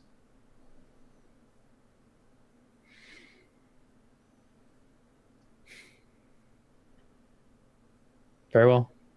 Then I'll just leave. Respectfully. Anyone else? I like to imagine that like, is walking over to her, talking to her, and then going over here. Then the next one comes along and stands next. And we're like lining up, all kind of looking like, wow, what a bitch. Yeah, she's cold. My God, can you believe this bitch burying all of her friends and then having to deal with fucking foreigners all the time? Unbelievable. She should be nicer. I'd probably try to find Gideon though. Where would you be right now? Still looking over the distance? Like, would you be sleeping somewhere? Or?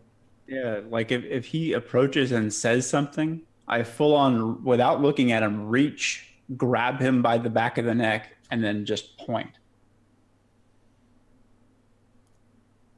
So how's it? It's like, you're gonna have to. I can't.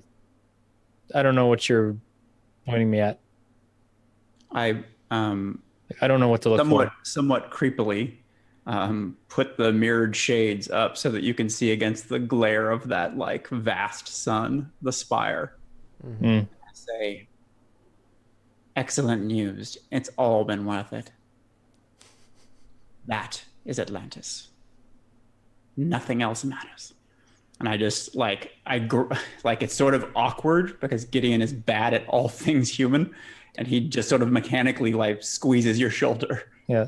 I'd probably clap him on the back. I'm like, it's not in the water. It's on land. It is in the water. Fuck. No. Over there. Come on now. Be like, well, looks like a while away. We should rest up. She's going to serve as our guide. She? Back towards the Amazon. Scheiße. All right. Anyone else wanna have a final nightcap before we call this bitch up? So, after I've finished explaining and everyone understands the exact situation that we're in currently, I say to Woodbury, Woodbury, wasn't there a fourth person with you? Where is he? What do you mean? I'm legitimately asking you as a player. If this is Charles confused or us confused. There was a fourth person tied up with you, yes? Where is the chap? Surely he should be involved in this conversation. So there was Francis the Great, Woodbury, James, and the Amazonian woman. Yes. Yeah. Did he not notice her leave? Is that what's happening? He didn't notice that she was a woman. Oh, wow. I don't know how that's possible, but okay. And Woodbury will, Sebastian will look at you and be like, "Oh, what are you talking about, Charles?" The other one who was tied up with you. You mean the Amazonian? Sure, yeah. I assume she is outside. Oh, okay. Well, shouldn't we get her involved with this? I don't see why not. She's not of king and country. That's a good point. Ah, well, never mind then. Okay. And then we go back to talking about eggs. Point of order. This is British land now, so she is. Oh, there's a good secondary point. Solomon, any final moments here? I just kind of feel like just I'm just kind of in the middle, just kind of like I'll sit down on the ground. Yeah, rub your sore shoulder where you shot a blunderbuss from your removed wound. Yeah. All right, guys. Daydreaming, but just like. Yeah. At some point, if you ever catch Gideon's eye, he'll point into the bushes where the handcuffed living Nazi is. Like he felt that he owed you an arm, and it is there if you want it. So this whole time, Solomon's shoulder's been dislocated. Yeah, I imagine so. Yeah. So I'm just kind of looking around, just kind of like fed up with everything, and I fall backward onto the shoulder to crack it back into place. Nice. And then I just go to sleep there. So, I think that's where we will end today's episode. Good job, people. Way to come back in style.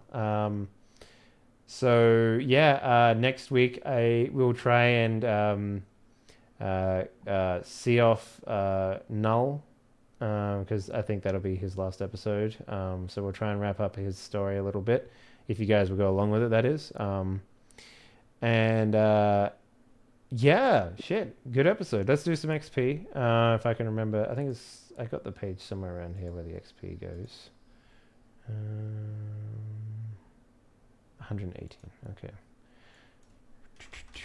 Alright, so, everyone gets one.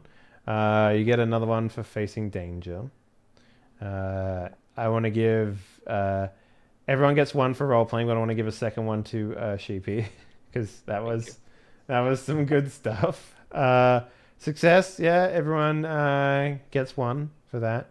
And I wouldn't say everyone... no, you guys learnt about the Fountain of Youth, yeah. So we'll go with an extra one for wisdom. Plot points. Everyone can take one. I feel like that whole idea of coming up with the fucking arm gun was just fucking... that was too nice. You guys overdid yourself there, basically. So, yeah, that's pretty much where we'll leave it. Let's do some shout-outs. Drummer Boy, where can people find your stuff?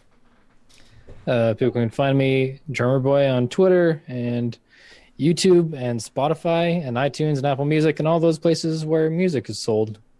And then also on Twitch, where I haven't been streaming music as much lately until this album project is done. just want to focus 100% on that. Mm-hmm. But on the weekends, I'm still playing The Witcher. So How far are you in there now? I played 11 hours of it over the weekend, so I'm just getting ready to go to Skellige. Oh, okay. You been doing all the side missions and shit?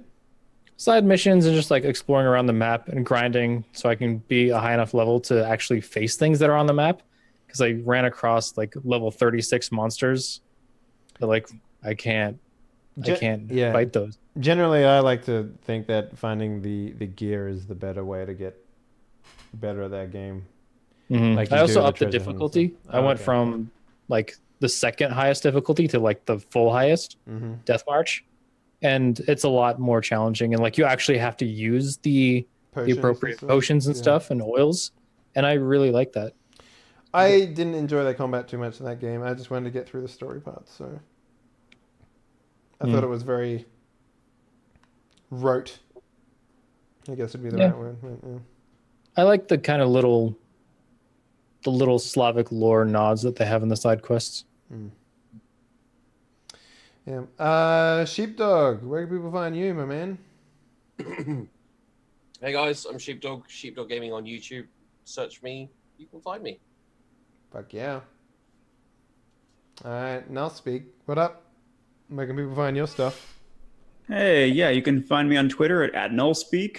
You can find or at Dice with Death TV, which is my permadeath D&D show. About halfway through the run of Curse of Strahd that we did, with the whole big thing being that each player gets only one character ever, and if they die, they're off the show. Also, keep an eye out in the next couple of months for the announcement of our new horror game. I'll be looking forward to being able to actually talk about it, etc. Nice. I'm looking forward to it because you've been building it up, man. You've been building it up. I can only be let down. No, I'm kidding. It's actually it's just exactly. It's just a pixel side scroller about my suburban white boy life. Shit, I'm into that. Give me one of those. Doc Gust, what up? Yo, how you doing? You can find me on Twitter at DocGast or right here where we'll be back with Die Party Surge. Yeah. That'll be get fun. Back into that too. We've had a few weeks off there. Yeah, no, I need to go over like maybe that episode again and work out the names of all the people that I gave. So, because there's a lot. That show is fun though. That's just like, what if we could do anything? If I remember correctly, didn't we kidnap some dudes? Yeah, other Shadowrunners, and then he tried to hack him, and he had an autocast anti-hack device on. Yeah, it's going good for us. You know that GIF or that video of the kid trying to explain like dreams? When he's like, "Have you ever had a dream that that one where you can do anything?" Yeah, like yeah. Have you ever heard the metalcore breakdown version of that? It's incredible. No, I haven't heard that, but that GIF basically sums up Shadowrun Anarchy for me.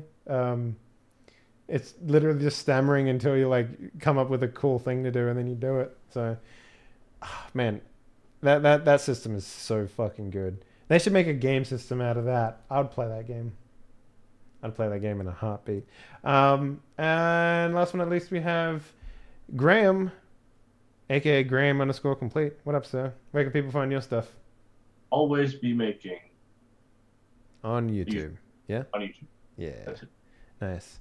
And yeah, that's pretty much it, guys. Thank you very much for watching. Hopefully you enjoyed the episode this week. Going forward, tomorrow we'll have Dead Man's Crest, which is our Savage World Deluxe role-playing pirate game.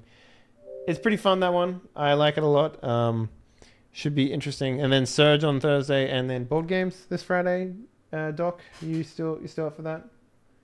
Might get back to Pandemic Legacy, hopefully. Maybe. Yeah, we might actually be able to continue that. Yeah, that'd be good. We just need to find a fourth because we're right on the cusp of being like, if you lose 4 times in a row, open this box. And I don't think we ever want to open that box. So. When the album's done, I'm going to buy a tabletop simulator so I can play some games with you guys on Fridays. Yo, seriously, dude. Like, you should come play because we go through just about every board game in existence and that stuff is fun. Like, we get them. I still get fucking comments on the YouTube archive of that stuff being like, hey, you guys played this wrong. I was like, I know. You know, like, I know we played that wrong. I don't care. Yeah. Like, I had a guy come in and be like, you played, what was it?